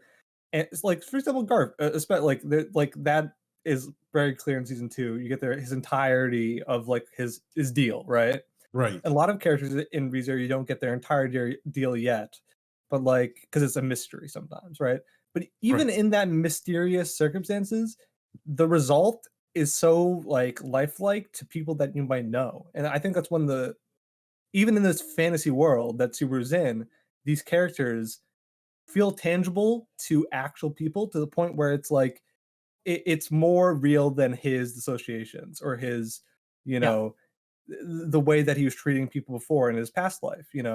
Like Sure. he was acting a character. Everything was like filtered through a bunch of different, I say cognitive distortions. And now, as he's attempting to go all in, even though he has like his own traumatic responses to that or that, his analysis as he's going through his lives, he's starting to feel these people be real people because he sees them from all these different angles. And I Right. think that's one thing that, the series kind of teaches you, is that a lot of people have different aspects to personality. Think about like Rem, for example, or like all these different characters, especially the first arc. You see her as like this murderous, like weird, like standoffish monster, and you're like, oh, who's this girl that is pretending to be a good person?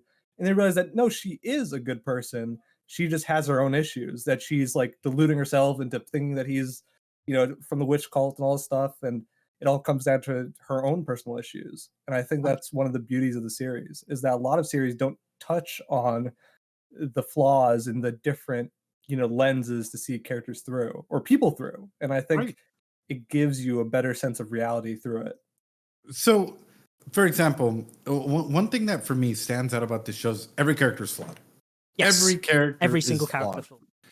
And that is what I love about it, right? For example, I fucking adore Emilia as well, right? Yes. And the reason why I adore Emilia is because she's a character that's learning how to be on her own, right? Learning how to adult, per se, right? Learning how to go ahead and learning how to go ahead and like go through all of these developmental milestones and put up her boundaries and deal with potential individuals that like have an anxious attachment with you and 101 different things. And you can truly empathize. Like I think we've all been in a relationship where like someone was way more interested in being in that relationship than the other partner was, right? Or we've seen it or something like that. So it's like we can pick all of these characters and relate to them in these regards. And I hate it when people downplay or take down anime because they're fictional characters. And especially whenever people try and bring up, and for example, I've had this thrown my way, and I'll tell you guys my response to it. There's no way that you could analyze characters and whatnot. Hold on, get close. Hey. There's a thing called case studies that a lot of therapists and psychologists do. And you know what those are based off of? Fictional ideas and fictional studies and characters. Also, No way. it's very, very funny because it's like, what do you think these characters are based on? Do you think they're not human? Like, not Right. humans that are being written about or observed behaviors? Yeah, It's like, because come on. a lot of authors even say, like, when they're writing a character, they put a tiny part of themselves and extend that through that character. That's how they relate to their own characters.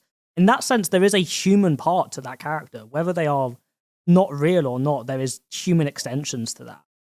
Oh, I'll show you guys my favorite theory of all time, and I hated it in school because I had a professor that was like, I would go through it and I feel like I was hyper fixating on this theory. And my professor was like, "No, you're gonna get an F. You're gonna get a D." I passed the class with an A, but like they were just like, I want you to go further and go further, and it turned me to be the psychologist and individual that I am today. And I bring it up almost every stream possible, which is this. Hold on. This beautiful thing right here. Oh, I've seen this before. Yeah. This is called Bronfenbrenner's ecological theory, right? And essentially, if you ever really, and I base myself off of everything I've shown so far in this. How do you interact with the world around you, and how does the world interact with you back? So if you have an idea, if you have a character, if we were to put Subaru in the middle, right, and we were to go ahead and cause a ripple by putting tension in one single area, how does that impact his mood, his environment? And you can outscale it out and outscale it back in. How does that make a ripple go out and that ripple come back in and affect them? In doing this, because like back in the day, I had a thick notebook that literally had it for every single character in ReZero for season 1 and season 2. It was thick, my man. It was like a full on like a five subject binder there. It was like, how does like their interactions with one another affect the outside world, and the outside world affect them going back in? And how will this affect them if, say, Rem got sick one day and Roswell really needed something? How is that going to affect Ram and Subaru's relationship because Rem is sick? What type of pressure would that put on them? Or, you can start going off of that and building off of this aspect, which, by the way, a good psychologist or a good therapist should be doing with you as a client and talking about it. If you have a trauma or you have like a crisis or whatever, hey, if a crisis were to happen, how does this impact you going out? And how does this impact you going in? And what can we do to prevent this? Right? Like that is the words to think about. So I do this with all of the characters, and I love doing it because you really gain an understanding of like, man, this is a much bigger world than what people give it credit for. Yeah.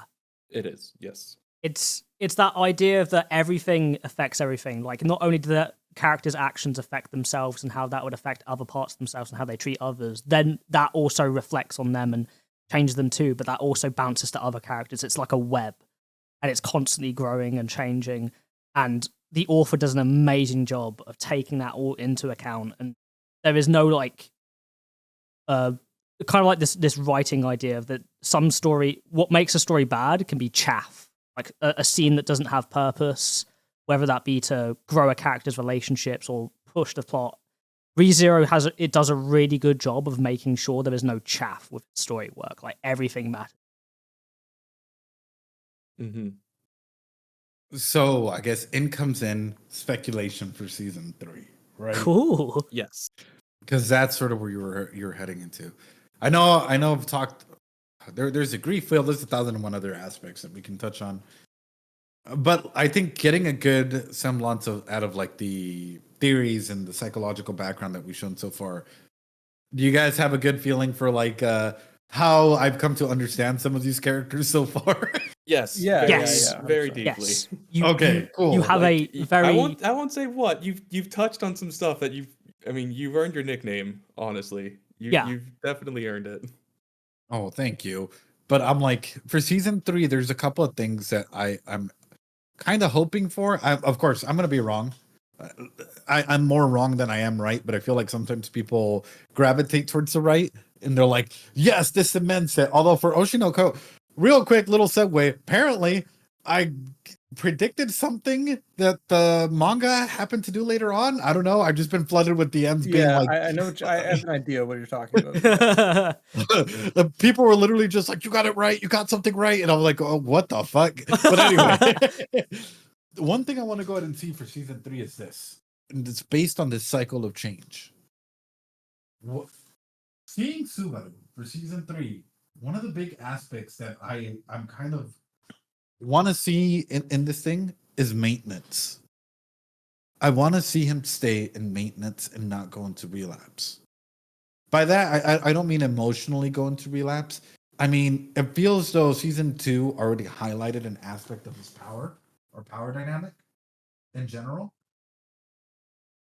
And for me, him being able to go ahead and stay in a maintenance mode and be able to go ahead and like rely on himself and build his self-esteem, build his next hierarchy of need of like trying to be secure in who he is as an individual and not have to rely, as like we clearly saw in the Tea Party, on like, you know, constantly having to die would be amazing. Is that going to happen? Probably not. As I said, I'm not a fucking wizard. But for me, it's like, if I want to see character growth, this is how you take on character growth. Would it be boring for some people? Probably. Would some people probably be like, dude, your version of events sounds boring? Yeah, I've heard that 1,001 times. But for me, it's like, if Subaru's at least able to go ahead and stay in a maintenance mode for a couple of episodes, 6, 7 episodes, however many episodes or whatnot, and he's able to go ahead and maintain himself and like, you know what? I want to go ahead and stay in the here and now, not in the past, not in the future, but in the here and now with you boys. And I want to go ahead and make changes based in the here and now. Because if we stay in the past, are we really growing? Or are we just filling ourselves with anxiety? If we stay in the future, are we really growing? Or are we just letting our cognitive distortions affect us? Right. And you know, it's interesting because season 2 touches on this a bit, where it's just like, do we put a lot of strength in the motions that are constant, or do we put a lot of strength in the motions that are constantly changing? You Right. know, and he really needs to find his own grounding, right? So whether it's a filler arc or two, who knows? But like getting that, I think, is going to be more interesting because things can't always be constant turbulence, you know, in somebody's life. You know, it doesn't make for any sense, or it doesn't give you an idea of who the character is at the Right. end of the day, or what they learn from their, you know, issues. So yeah, that, I mean, I would like to see that too. It's like something like that. I also I think it's rather interesting too to think about like what his mum said in episode 4, where she says it's not about how you got there, it's like how it ends. And that's not a way to say the ends justify the means. It's really, I think, when she says it's homework for you, it's really telling him, you know, the past and the future, they do matter and they are relevant. That's not what you should be living in. Live in the here and now, exist in the here and now, and deal with the here and now. You've already got a lot on your plate already. Don't need to expand that anymore. Right. And that's a key. Even in therapy, for example, you go to a therapist's office. Yes, sometimes a psychologist or therapist will be like, tell me about your past, right? But a lot of times we're going to be talking about the here and now, because we got to give you that agency for you to take like the beauty that life is in your own hands, and for you to start making, because at the end of the day, who has the key to your own happiness? Yourself. Yeah. So and it's the same thing when I'm thinking about Subaru. It's like, you know, if he keeps reusing it, or if he keeps going through it, I'm pretty sure that would turn into like okay, here we go again, right? But if you're seeing a Subaru that is able to go ahead and understand aspects of himself and understand that like him being in the here and now, he can have his own key of happiness, would be insane. That would be fucking huge. Again, I don't expect things to flesh out in any way, shape, or form, and I want to be straight up with it, right? Like 100% in any way, like however I talk about it, because I'm wrong a lot. But I also like whenever I'm talking about character dynamics or character aspects, psychologically speaking, that would probably be one of the best aspects for Subaru. I agree entirely. I think that'd be a huge kind of win for him to be able to focus on just getting everything accomplished without having to rely on going back and starting over and going back and starting over again and again. Though that is still, the premise of the series is that he has this ability to do that. Can I ask you guys a question? And again, if it's spoilers, feel free to go ahead and just deny me on this. There's a book in season 1, if I remember correctly, that was or book or reference or whatnot towards like the dragon and something, right? Correct. Just from quick refresher on that. Dragon and there Witch. was. Dragon and Witch. Yeah. The story was about the dragon and the witch, yes, but there were other people involved with the dragon side of that story as well. Right. There's the dragon and the witch. Well, it was the dragon XX and the witch. Which I mean they covered that in the book for that, right? I don't know if they did that guys- in the anime. So well wasn't there like who sealed Echidna? Was it Echidna? Satella is the one that's sealed. Echidna and the Satella? others 5 are dead. So my question for you guys is this: who's Flugel? Ooh. Oh. He's the guy who planted the tree and gave Betelgeuse that box that he's got in it, and we can't say anything else. I love just the immediate. I'll tell you this: he apparently wrote "Flugel was here" in the tree in Japanese kanji, but that's about as like deep dive into season 1 as you can really pull from that. So in comes in my next question, because everything that's given to us is intentional as an author, right? Like for example, I'm writing my own experiences. Oh, by the way, I am going to do this big research study on essentially anime and mental health. And I'm going to go and throw it out there. I'm going to probably need you guys to participate in it because we're trying to go ahead and formalize the importance of anime to the mental health world and to psychology in general. And I want to make this like the first actual big study that comes through and like solidifies, hey, it's important for us to go ahead and go in deeper and for people to like look into shows, look into anime and how it reflects on society deeper. So putting that out there, boys, putting that out there. But specifically when it comes to this, my question is this. If Flugel is able to go ahead and put up that tree, it might just be nonsensical, might be an internal joke, or might be something like this. It means that he's probably an important character in the series. Is that a logical assumption? Yes. Yes. Judging by his reaction, yes. So then in comes in my next question. Are there any people that know of him, studied under him, are able to go ahead and like ascertain aspects of this individual? Beetlejuice did, but when you think about time-wise, who is ancient people, then you get an idea of like line-wise, people who would big tree. How long does it take for a big tree to grow? Then you get into some ideas about the characters that we know that have been around, and so that's the only characters that you really have to go off of, I'd say.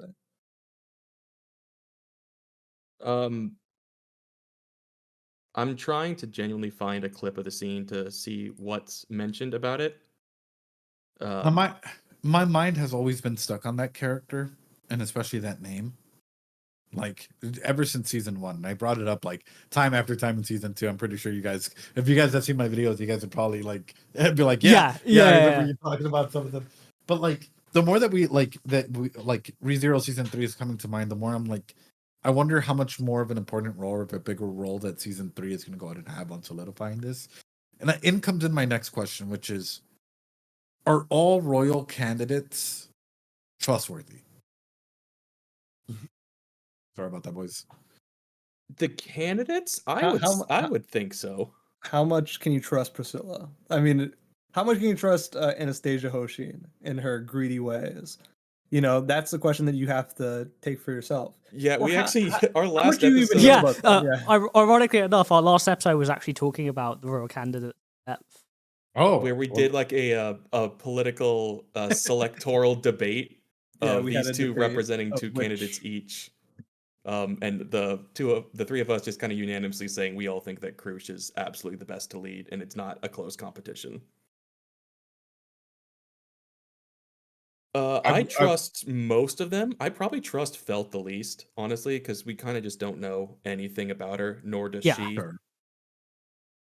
I don't like Anastasia, but that's just because of her economic Ideology. and political views. Yeah. See, but Priscilla can be the dommy mommy you want in your You are talking to the Don't right kid. people. Why are you kidding? Are we kidding? Are we kidding? Is this real? Step on me. Wait, what? Why Look, do you think she Al hangs hasn't around? lied. I mean, it was just straight up. I will help you if you either reject this entirely or lick my foot now. She only got mad because he hesitated about it. She could have helped a lot. We don't know. My big thing, though, is ever since the introduction of the royal candidates, I distrust some of them in terms of like, I feel like they might easily be tricked or manipulated. And that staggering feeling still lays there. And I'm like, some of these candidates, I genuinely feel like, bro, you might need like four or five advisors around you, including Emilia. Like, she might need 4 or 5 other advisors around her. Mhm. Do you have you seen the trailer for season 3 at all, or are you just completely? Yeah, I've seen the trailer for season 3. Okay, cool. So you have an idea that they're at least going to be around. Right. Yeah. So yeah, you'll maybe. So you're thinking that you'll probably learn more about which ones to trust, which ones a bit more devious, that type of thing. Right. Yeah, that's fair enough to say, I think. And I think you're right. Like, there is a deeper well of lore behind a lot of these characters that we just haven't really touched upon yet. And maybe, hopefully, I mean, I would love to see. I think anybody would like to see more in depth of each of these candidates because we don't know exactly how to feel about a lot of them. I very much agree with something you said earlier, Ed. That a lot of people really don't appreciate like the world building aspect of this story in particular, and how real and big this world feels. Because a lot of the time we're taking events in very isolated places with a small group of people, but this world is like big and breathing, and there's so many different forces at play, and so much going on there. There's a lot to think about. Right. And for me, it's like, I hate to put it in this perspective. If you close your door right now to wherever you are and you wait 10 years, is the outside still the same? Probably not. Definitely not. Yeah. Now. Stuff changes every single day. And so only thinking about the isolated incidents, it's like you're going to miss the bigger picture and some of the bigger events and things that may be happening all around at the same time. If you only hyper focus in the single situation. And that's why it's always good to go ahead and distance yourself. It's like, okay, wow, these characters are really going through it, but let's go ahead and push yourselves back. And it's like, wait, how does this event impact other people? And how would other people react to this event as well? Always have that mind. Always have that perspective. Leads to such fun story analysis. Yeah. Which is why, I guess, forewarning in case people are like, oh yeah, we're going to go check out your videos. The way I do them now, it's like you're going to get yourself into 3-4 hour long analysis as opposed to like 12, 13, 14, 15 minutes when I first started. Hey, I would definitely say from what I've seen of those newer style of content that you're doing, it's definitely a worthwhile endeavor. Your analysis is very thorough and absolutely amazing, I'd say. Well, thank you, brother. Appreciate it. It's been a journey to get comfortable into deciding how I wanted to be as a content creator and how I wanted to go and expand and touch on subjects. And I'll just bring this up briefly. It's like nothing wrong with emoji reactors or because sometimes we need to feel see what a person's feeling to feel what they feel type of a thing. We like project our yeah. But for me, it's like the more I looked at that, I'm like, am I really giving people something to take away from? Other than like, oh yeah, that was a cool moment if I go down that route. And I was like, no, you know what? I have an expertise in this area. And I know that there's other therapists and whatnot that do like reactions and stuff like this, right? But it's like very limited, like in terms of like how like the depth of their conversation. And so I was like, you know what? I'll expand. I'll expand to the point where people are annoyed of me of pausing and talking. And the reason why I pause and talk, heads up, hindsight is 2020. Anyone can watch a scene and be like, well, yes, you see, this character does this for this reason and whatnot. Sure. But if we pause, we talk, and we talk about what they come because of their actions. Exactly. That's more talking about the here and now. That's more talking, hey, because of what's happening right now, this character might act this way in the future. And if it comes true, fucking amazing, right? If it doesn't, it is what it is. It's very funny the moments in which somebody's like pause the video and they start talking about it, and then like they just unpause it, and then it happens. They're like, okay, well, never mind. Yeah. I think what I really appreciate about your analysis in particular, Ed, is that, you know, as you say, that there's other people that can even view through the lens of like the logical lens. But I think it's your emotional lens that really adds a lot of credit to your analysis, because you come at everything with empathy. And a very overwhelming and beautiful amount of empathy, say.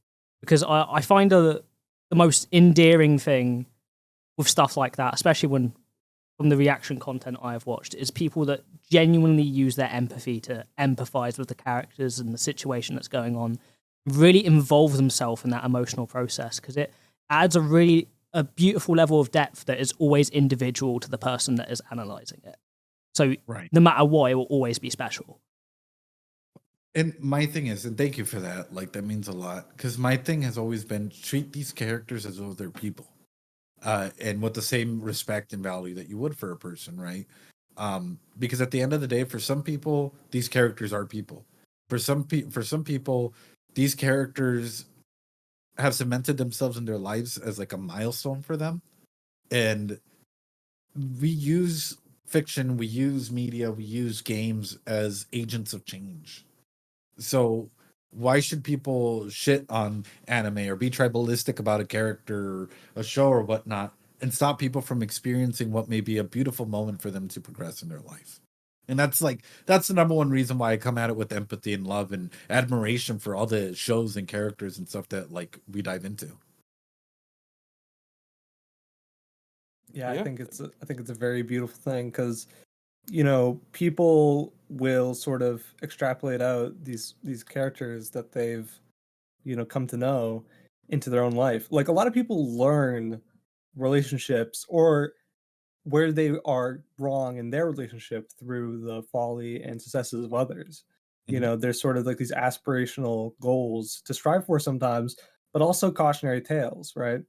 And that's only if people are willing to look out for it. And that's something that I find kind of sad when people don't, or people who are intelligent or capable of articulating themselves don't let themselves understand that, you know, there is a lot to be gained from having these deep discussions about like issues that are going to help other people.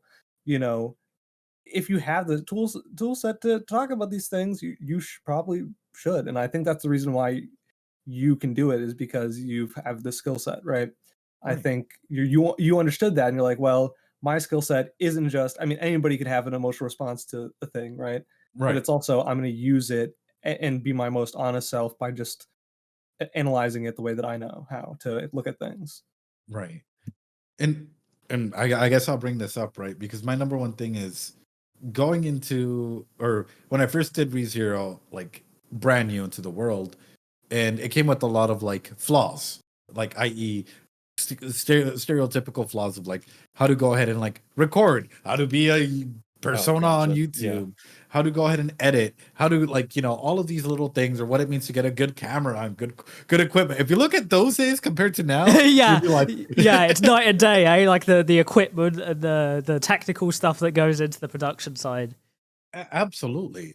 And even falling into like, how do I want to do this content? And that evolution in of itself for me has been a fucking like an absolute like amazing learning opportunity that I think like doing the way that I do things now, as I said, kind of want to go back, and if there's enough support in the future to do a full ReZero season 1, season 2 analysis in the way that I do content now, I would be all for it.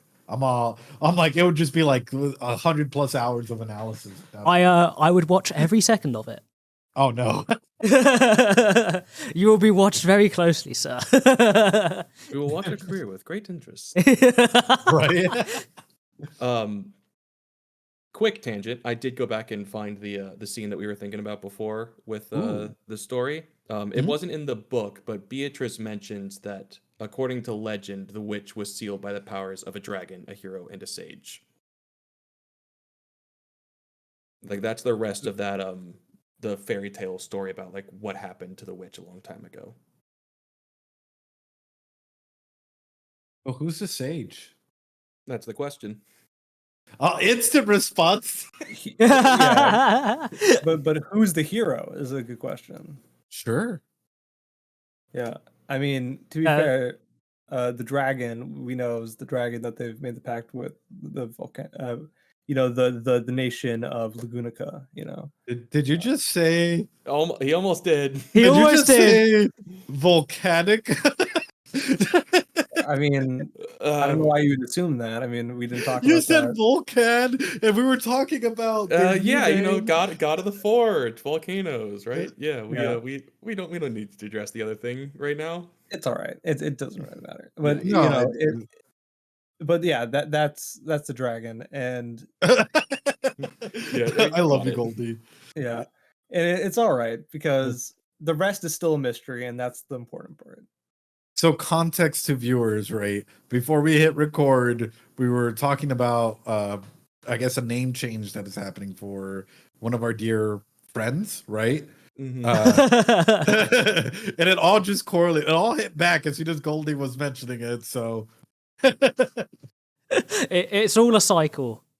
it's all a cycle. There you go. The cycle of change and relapse. Goldie hitting it. It's all right. Boom. No, We don't make this shit up. I'm like, I really don't mind. Like, people seem to think that, like, oh, you give a name and I'm gonna go ahead and like 12 head into this environment. And Honestly, you that figure shit name out. is actually not that very important either. No, Because it's just like it's gonna get revealed. they'll in just say season it. 3 They'll just be like, as, "Oh, like, an that's the name of that dragon." It's like, okay, It'll be like an offhand comment, probably. It's not a huge deal. yeah. So I guess question for you guys, since you guys are, I hate having to ask it because I know that the answer is gonna be we can't tell you. Right, but I'm just super curious about like Subaru's journey and specifically to do like, are we ever going to get a form of displacement for him? In what regard? In the regard that, like, number one, he's been displaced into this isekai world, and that was a big trauma that he had to deal with. Will we ever see Subaru be displaced again? I.e., not necessarily go back to Earth, but say like, we take him out into Atlantis, and oh no, Subaru now has to find his way back. Or hey, he's in Antarctica now. Yeah, he's in Antarctica now. That type of form of displacement, i.e., Subaru moving away from whatever region he's currently in, or town, or environment. I'll say that we know the answer to that. Yeah. I mean, the world is vast, and we understand that this is not a multi. Like, we know that there's other places in the world, right? So, Sure. in how many arcs? We're at arc 8, right? Maybe The we novels are visit in 8, another one. Like, who knows? Or like we know of another one. Like side stories too. Sure. Like there's stuff like that, and I think when we start touching on the wider world, yeah, I think that's something to look forward to. And you have to question when too. Like the when is a good question too. Like, yeah, But and the capacity. why. Yeah, exactly. Ed, you make your questions are so difficult because they're so good. It's so hard to They're answer. very specific. Yeah. So the reason why I asked him so specifically is, again, if you look at Brofenbrenner's theory, right, one of the key things in that is like a mesosystem. How does the environment affect you? And right now we've gotten so used to Subaru's environment and where he's at and how comfortable he's been That's that I'm seeing. like, Yeah. imagine him in a different environment. How would that change him? Or it's like, Wolfie, you're here, right? And all of a sudden you come into my room and I'm like, I, the great wizard, will send you over to Canada, or I'll send you over to Mexico, or I'll send you over to, I don't know, Antarctica. So the change is going from your room to somewhere else, not from where he's at to your room. Okay, I mean, Could to be be. fair, I am in the drywall. There you go. Recording this episode right now. Yeah, I get what you're saying. But it could be as simple as like, hey, you know what, we're gonna move to a different environment, or as like dreadful as like, hey, you've been forced to, for whatever reason, like move somewhere else. Well, So I'll that's say what this question is. You've been the kidnapped. season 3 trailer definitely shows a city that we haven't seen in the anime yet, at least for part of that. So we are going to be moving around a bit as the story progresses. I mean, we've already dealt with the issues, like literally as he's gone out, he deals with it inside the mansion, outside the mansion, in the capital. So then the outer wilds outside of the capital. So now it's just time to keep moving further out. It's true that a lot of the story so far is taking place in a, I would say like a rose distance, like the road to the capital to the Roswell Manor, back and forth. Like that's pretty much the entire story is taking place in that sort of zone. So you're right, like wondering a bit more about like what's further down the road, you know? Well, and even expanding off of that, I'm surprised that other nations haven't attacked. There Yeah. was a civil war not long ago that got briefly mentioned, Mhm. where it was against most of the non-humans against the human race in the And country. did they say that that was I'm just saying, did they say that that was who, like, in that we've touched upon that sort of time period, right? And did we say anything about that in the anime? I'm talking about. We see it in Wilhelm's flashbacks. Yeah, Okay, that's what it's I was not gonna say, it's not yeah. like it's directly stated because obviously when you transition writing from to a visual medium, that a little bit of that is kind of lost. But Yeah, you we don't see have it. we're now in the I think they Yeah. mention at the Demi-Human beginning War. of 2 as well that there's still like a lot of tension after the Demi-Human War, but there's But been you no mention of the other nations having attacked recently, and the only other one that we really get any information about It's within the Gusteko. anime would be the city-states of Kararagi, where Oh yeah, I guess that Anastasia's too. from. yeah. The only reason why I bring that up is like, even expanding, right? Thinking exosystem, big worldwide. If you view that like a nation is unsteady, that they don't have a ruler, that they're trying to decide, that there's a lot of like internal turmoil and whatnot, and say that you're a nation surrounding or close by, wouldn't that lead to an opportunity to say, hey, there's weakness, therefore let's make a move? Absolutely. Yeah. It's mentioned in the novels for Arc 2. I don't know if the entire conversation got translated word for word. In fact, I Mhm. know that it didn't get exactly. But when Subaru is introducing himself to Roswell and getting acquainted with all of them, he mentions the fact that, oh yeah, the kingdom's in a point of turmoil and there's no known ruler, and I show up out of nowhere and I look totally suspicious. They mentioned in that same conversation that the southern border is completely closed on both ends. No one's allowed to cross it one way or the other. And Mhm. because of the way that Subaru looks, Emilia even speculates that Subaru is from that other country. So there is definitely tension south, but they've not pointed anything out to the nation to the west or to the north. Yeah. So yeah, you want a more global conflict coming into season 3, is what you're saying. Correct. Yeah, like you want So- it to be spanning a bit more distance, more like learning new places. I mean, yeah, I think that's. I mean, like I think that's one of the more interesting parts of the story is trying to figure out more about the world as well, Right. because the bigger the world is, the more you learn interesting new characters as well, because their cultures, as you said, like there's layers to like how a person exists. So Right. like seeing new characters from different places would give you more layers about the world just by their existence, you know? Right. So it comes in my, I guess, other aspect that I've been thinking about, which is a Shakovian gun, per se. Oh, Right. okay. Yeah. And it was addressed once, but I'm kind of curious if we're going to get a flip, narratively speaking. I.e., this even happens in our own lives where sometimes we address a situation once and we think we're good with it, but it makes its way around back again and it challenges us. And this time is like a real challenge as to whether or not we're going to overcome it now that time has passed or go under it. Uh-huh. Subaru's miasma, his body odor, or however you want to go and call it. He's a stinky boy. It's a both. stinky gamer. The witch's scent, the miasma coming off of him, that Yes. foul stench. That foul stench, right? Damn, Subaru, you need to take a good bath there. What's that smell? Maybe a bath of mayonnaise. It's blood. Right. We've seen how Remp has reacted to it. We've seen a character react negatively towards it. But will we ever see a character like embrace it, i.e., oh my god, Descent Subaru, reminds me of home. You know, like That's what Pedalgoose is going all off on Subaru about when he first meets him. Is like odious amounts of love are hanging off your body. You Sure. must also be an archbishop, and the You're- only you're- missing one is pride. So he Yeah. guesses that. Yeah, he kind of like assumes that. Yeah. You're But, waiting like- for the yandere foot to drop, the shoe to Yeah. drop. my aspect though is being outside of like Betelgeuse and those characters. Like if we were to go to normalize this with like an everyday character of interaction, like if Otto were to come through and be like, "Oh my God, let me smell you, Subaru," like, like, So that, or in a positive manner. That's an interesting point that might not have come across as clear. Mhm. Only Beatrice, Rem, and the Ryuzu Shima have been able to notice the miasma coming off of Subaru, and Pedalgoose and the other witch cultists. But so the other characters Huh. don't notice it on him. It's only those three up Yeah. to this point. But they can smell it, right?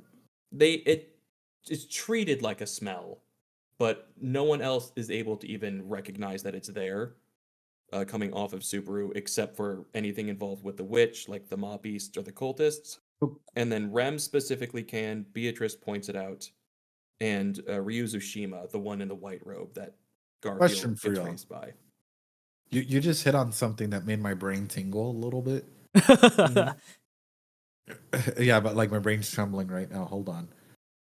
God, that's another dumb joke. Stop. I can't. Oh my I God, don't believe that was not intentional. Whoa, bro. So when it comes to this miasma, how sure are we that this is the witch's miasma? 99%. Yeah, it's in that avenue ballpark. 99.9%.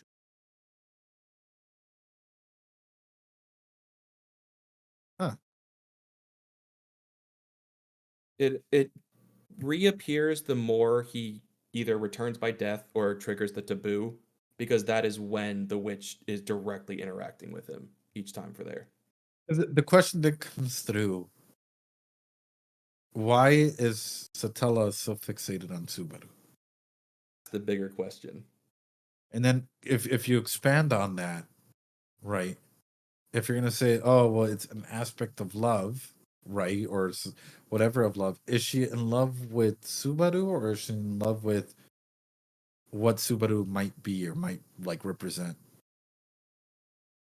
Yeah, I mean, we have to understand like where Subaru even comes from. Like the idea to pluck him from someplace, you know, that's the mystery of her obsession. Maybe Sure. is she obsessed with him? Is it like, a saving thing? Is it like the key to destroy her? Like you saw that, like, I want you to come kill me, right? Like that type of thing.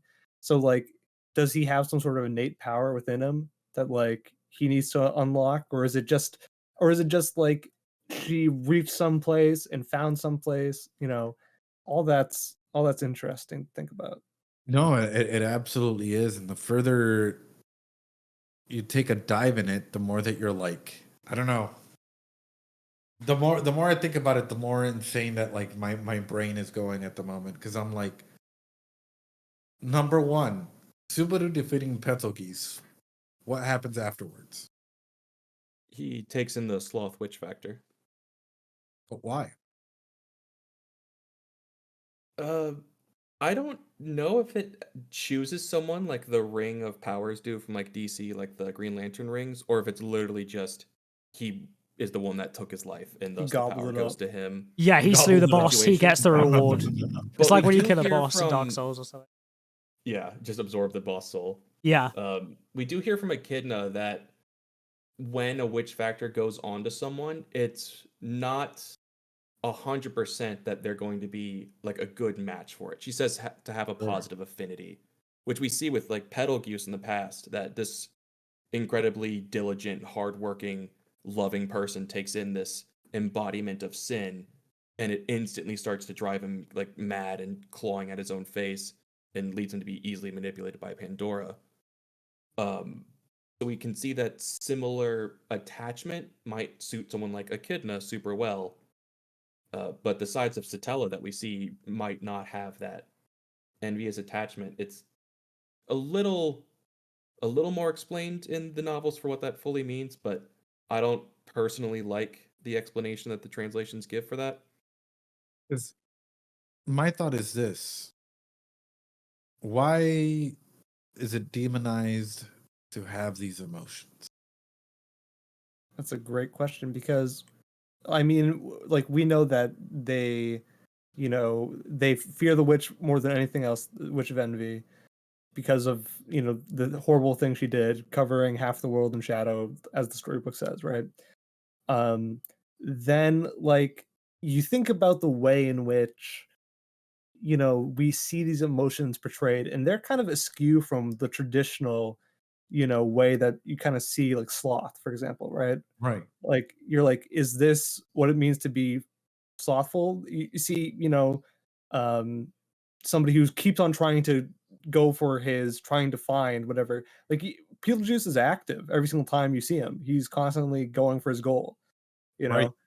And you think about the fact that sometimes greed or whatever are just aspects of people's personality, or like pride or whatever, or all of these sins, right? Where does it become condemning to have all these inside of you? Because Well, everybody does to some extent, right? and that's the key aspect that I'm even considering is like it sounds like all of these things, if you combine them together, you get a human. Yeah, exactly, right. We are slothful. We are greedy. We are prideful. We all have different varying levels of certain things. So it's interesting that this is like, it further expanding off of it, having the name Pandora. Of course, you can go into Pandora's box and that whole concept, right? Yeah. But even conceptualizing it in the terms of like, what does a box hold, right? What did the box let out? But if we're being honest, emotions, right? It let out pain, it let out suffering, yes, but at the same time, it let out emotions, and it Oh, let out go ahead. Emotions like hope, like saying like positive Right, and negative. Yeah, positive and it's the duality of things, because if one existed without the other, it wouldn't be one thing. There's polars, there's two poles, and you kind of have to have so, oscillating between them, or they wouldn't make any sense. so what would happen if, and stick with me, boys, this is a wild one. I know I'm like, I'm thinking here. What would happen if Subaru were to say, "Oh yeah, this is sloth, this is greed, this is so on and so forth, so on and so forth," and he's just collecting them like Pokemon. I would say that would make him a full regular person by the end of it Yeah. that experiences each one of these things. Yeah, And also, and also, yeah. Sorry, go ahead. also taking into account that all of these things are personalized, too. Like, not one person's sloth or greed is the same Sure. in its nature and like how it is shown. That Uh-huh. can really make you think about like what that means for each individual person, right? Especially again as we take the example of Subaru with now his sloth. What does his sloth define? So in comes in, I guess, another aspect. Is Subaru pride or is Subaru hope? Well, an interesting thing to think about is in religious things, right? There's like virtues or whatever, right? Uh-huh. And there's not only that, but like we talked about the fact that the emotions are like history, like are like humanity, right? Right. And like there's sort of like a positive like a negative diminishing aspect of each of these emotions, right? So Sure. like where is it that you can balance, like it's like, oh, he's an avatar or whatever, right? Like there's these feelings that everybody needs to become an avatar of all these like different negative emotions and good emotions, because you can't close yourself out from reality, right? Sure. And like a lot of times, I think one thing that we see, and maybe this is just me, like talking for myself, but like one of the things that I see in a lot of Center archbishops is their delusion, right? Is Right. that they aren't seeing the truth behind their feelings, like I mean, we see Betelgeuse completely like disregard, everything that like is going on in reality, and instead just like pretending to like go after somebody who might be, I don't even know about this, but like you probably think that it's him obsessing over Satella, but it's also him obsessing over his failure, at the with Fortuna. Fortuna. Yeah. Yeah. So it's like there's a lot interesting in the meta narrative of like controlling your emotions, or like figuring out where your flaws is, and how to incorporate your flaws, your like the shadow within yourself, like literally a shadow hand, like how to incorporate that into your real life. So do you guys know what ancient people back in the day, I say ancient people, wow. Like way back in the day when an individual was in complete like not stoicism, because for some people stoicism was the goal, but was able to go ahead and have an understanding and complete control over their emotions. You know what they were called? No. I used to. I know exactly what you're talking about, and the word is escaping me. That's not just called what a sage is, correct? Bing bong. In Okay, today's I thought so. knowledge, that's actually what one would consider a sage, one that has knowledge. And the reason being is like, if we're going to take this way back into primitive times, it's like people, of course, there's like little to no concepts of mental health, and people really just like if they felt anger, they would feel anger, and that's like they would dwell on anger, they would dwell on like whatever's in True. their Yeah. emotions. So someone that was able to go ahead and like be able to go ahead and be regulated, or be able to go ahead and explain and even think about emotions, was already heralded as someone that's like a great thinker, knowledgeable person, like the wisest person of all, the like court whatever, right? Like they were heralded at like such high positions because of their ability to go ahead and like have control, proper control over their emotions and think logically about them. So that's sort of why, like, looking at all of these things, I'm like, they could have been named a bunch of different things other than like greed, sloth, whatnot. Could have been named like Penguin Master Anxiety. One, anxiety. Yeah, we could have gotten 1,001 different things, but the aspect that it's hitting on, like, what we would consider vices and virtues or whatever, makes us even more curious, and it makes it even more curious how combining all of these things at different levels or having an interaction with them is sort of what makes a person I think wise. it's an interesting shorthand, and maybe it's just colorful, like romanticism of these old concepts, right? But think about sloth, like the fight against Beetlejuice. It's him dealing with anxiety and self worth, right? Right, Like the idea, like that he could have easily been the Synarch Bishop of, anxiety, right? And right, and like there's a whole bunch to go over with that, and it's like, yeah, all these trials and tribulations that he has to go through, it's already kind of set up like dominoes. Like, okay, here's the checklist of all of these things that you kind of figure that he's going to eventually have to overcome, right? So right, looking at figuring out who those people would be, I mean, we kind of see little glimpses of the gluttony Synarch Bishop and the greed Synarch Bishop, but like, I mean, the greed Synarch Bishop more so in the flashback too. Like, and like, it's kind of interesting because like the greed Synarch Bishop seems a little more prideful than he does like greedy, like, and right. there's like a lot of interesting like overlap there that you kind of have to recognize, like who's the foils, like who are the foils that are going to make Subaru progress, and that's the reason why he's the main character, because you're going to have to see him rub up against all these dualities of himself. Right.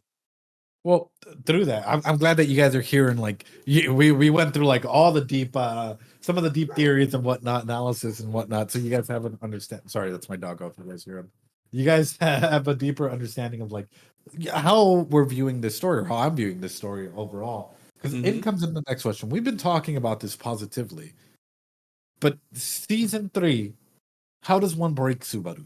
And that is where my mind also goes to.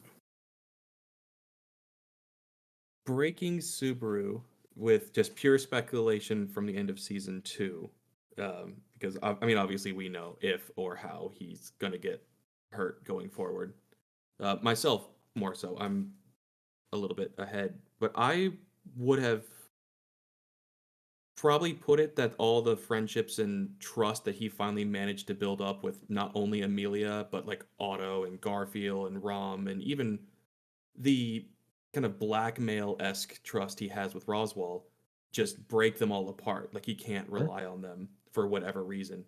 Though that also feels like retreading of let's take the one person he can rely on, Rem, and shunt her out of the story and make it so he's alone again. Absolutely. So you're hitting on some glorious topics right here, which is, and by the way, if I'm going wild, just let me know. Which is like on this as well. If we're looking at Subaru and how to break a character as well, in case people are ever like, you're like, you're overthinking it. Yeah, probably, but this is what, like, again, a good psychologist would do. You look at where they are in this thing. At the end of season 2, where is he? He's been knighted. He's at pretty much the peak of where he has been so far. I would say he's at probably the friendship family part of this. Sure. Oh, I was going to say, well, he's gaining esteem, respect of others, right, by being knighted or an achievement. Mm-hmm. If we're going to go off of that, yeah, so probably touching on aspects of esteem. Cool. Now you know what you want to do to break a character? You don't even got to go down to the physiological needs. All you got to do is specifically that says love and belonging. They have love or an aspect of what they call home. Just take it from them. Introduce a threat, a character, or whatnot that's gonna take their love and belonging from them. Take a character that say that like, oh yeah, you really enjoy Otto. Boom. All right, Otto's dead. What are you gonna do?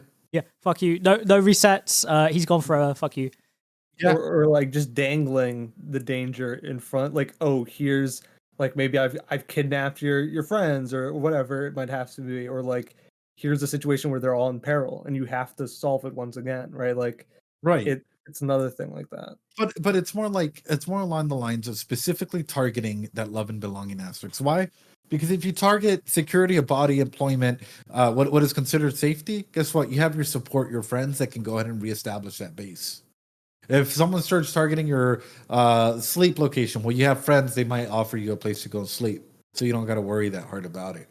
But if somebody starts taking that layer apart piece by piece by piece, all of a sudden, Subaru now has more to contextualize and try and go ahead and like take apart.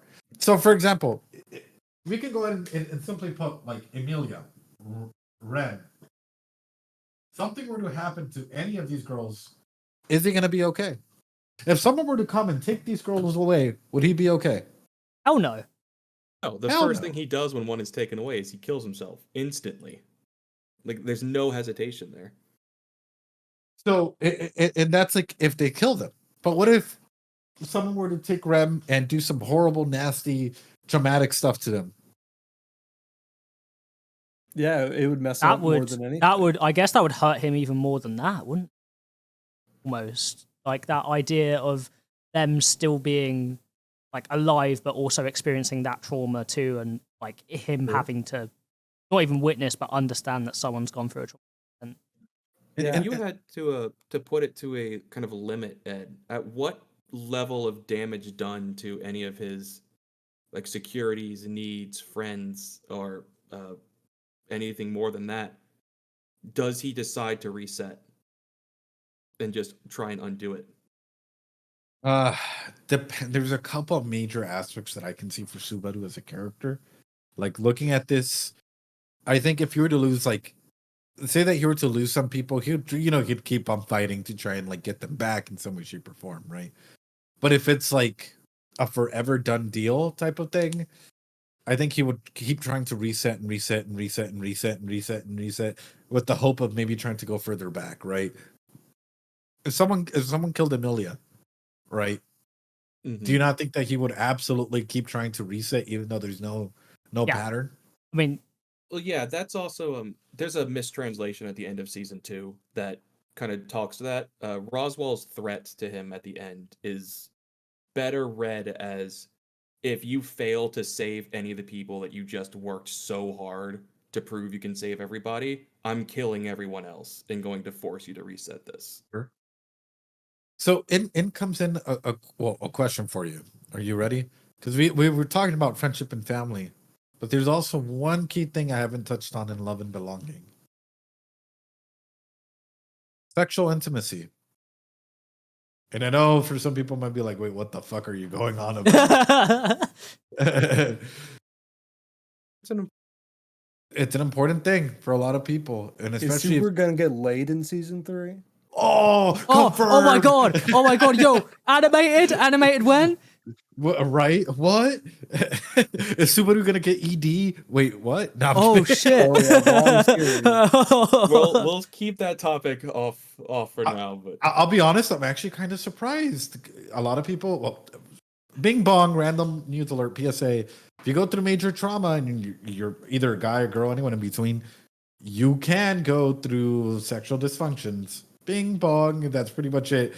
Just because a lot of people seem to downplay it or poke fun at it and be like, oh yeah, this character got ED, and it's like, guess what? That's probably gonna happen to you too when you're older. Woo, congrats. But an element that I want to highlight with that is if something were to happen in terms of love wise, right? Physiologically speaking, could be SA trauma, anything in that regards to Emilia or Rem. I think that like we're about to see a whole different beast of a person. I think that we might see someone that's either going to be pull everyone in together like Super Smash Bros. Like Ultimate, like everyone's here, right, to try and solve an issue, or we're going to see a madman Subaru to try and get whatever he needs. it would be an interesting point if that was to be where, say, the Archbishop or Witch Factor of Lust comes into it as well, of like trying to push that against Subaru's own feelings of it towards Sure. it. Yeah, because now- there's a lot to talk about in terms of like people's perception of that sort of thing in general, right? Yeah. Like whether it happens to somebody that you like or somebody that you even like care for, right? Right. Like there's a lot of like mind gymnastics that you have to kind of straighten out, right? But also like as you said, like there's a point in which things will start being as threatening if it's just death. Things Yeah. will be for him more threatening if they're, mental or like they're like personal or like whatever. Like things start becoming more difficult then. But my thing is, it doesn't even have to reach the point of mortality for it to be life-threatening for Subaru. So, for example, I'm Exactly. like, hey, Wolf, guess what? Yo. You mine now, baby. You mine now. Whoa! When did this happen? And it's like, wait a minute. And Goldie's like, wait a minute. Wait a minute. What do you mean? That's my partner. What do you mean by that? It's like, hey, Wolf, we're running away. We're going off to the mountains. This is your decision, right? You agree to this, Wolfie? Oh, that's some Right? gaslighting. Hold ass. Okay, I see. Yeah. And Goldie, how would you feel in an environment like that? If someone were to come through, and this is what I'm talking about, like physiological, psychological aspects of trauma as well. If someone were to come through in a past relationship or in a present relationship or even like a friendship or whatnot and be like, yeah, your friend now, my friend now. I'd feel like there's an aspect of control taken away from it. You know what I mean? Sure. Like there's like a line being crossed that I can't understand. Like that, either you feel like your efforts are like shattered, like your sort of compass of what your function has on the world is sort of broken. It's like a wheel that you feel like you were able to turn that's now just completely like gone from you. You know what I mean? Right. So that's the main thing that I'm touching at is whenever I look at a series or whenever like we're examining a series, it's not like if we're looking at trauma or how to break a person in general. It's what is the psychological damage that can be done, right? And how does that impact them going forward? What is the emotional damage? What is the behavioral damage? And what is the physical damage? Combine all of these and you have like literally all the dimensions of a person and how it can affect them positively or negatively. So my question for you is, do you think Subaru's going to go through every single layer of ways that people can be troubled to try to break him, and that's going to be the journey that he has to go through, is overcoming all these different hurdles? I mean, he's already gone through all these different hurdles, right? Yeah, I was about to say. I would say he's Almost gone all through of all of them, yeah. those. Yeah, I mean, just examples initially, like with how his return by death works, like the phantom pain he feels from looping and like He's the also physical broken dissonance. his gait. Like he's Yeah. physically He's disabled. yeah, he's forever in this disabled. world. Yeah. It's and then obviously emotionally with like how he's felt about certain stuff. It's like ReZero honestly is just the constant struggle of him dealing with each issues and then ramping up in tension each time and difficulty. All the different angles that one can go through any sort of trauma has to Yeah. be experienced Oh, until you get your Every happy possible ending. condition satisfy Echidna's curiosity for Yeah, how many different ways can we right. sit Yeah. through. You're poisoned. We'll check them all off down a list. How many ways can somebody die? You know what I mean, or like suffer. You know. Right. And my thing is, what makes a character interesting though is the resolve to keep fighting. Because if it was just like, oh, it happened and we're gonna go through it again, whatever, it is what it is, that doesn't make for a good story. But if it's like, guys, I'm freaking the fuck out, but I want to fight it, but like, all of a sudden, yeah. Yeah, like as you say with like relapse and stuff, like the I think the general message of ReZero genuinely is for a lot of people that are maybe struggling with mental health issues. It's okay to relapse. It's okay to fall down. It's okay to make mistakes. You just need to get back up. Right. And showing, sorry about that, but yeah, I was saying that like showing that Subaru can do that is sort of the motivation the readers need to kind of see somebody and base their own, conviction off of. And I think a big aspect through that is finding community, finding a place where you can have your support network. Subaru's not doing this alone. He's not the superhero character, Superman, that comes in and saves everyone, right? He's doing that's this. Reinhardt. Yeah, that's Reinhardt. We're all Subarus in a way, right? Because we all need connections with others to be able to like overcome the hurdles in our lives, right? We hold the keys to our own happiness, and sometimes we can embolden that happiness. Wow, I was gonna make a dumb joke by connecting with others, by being there and allowing others to be a part of our lives. And that's why I think ReZero is just a generally powerful anime. I agree.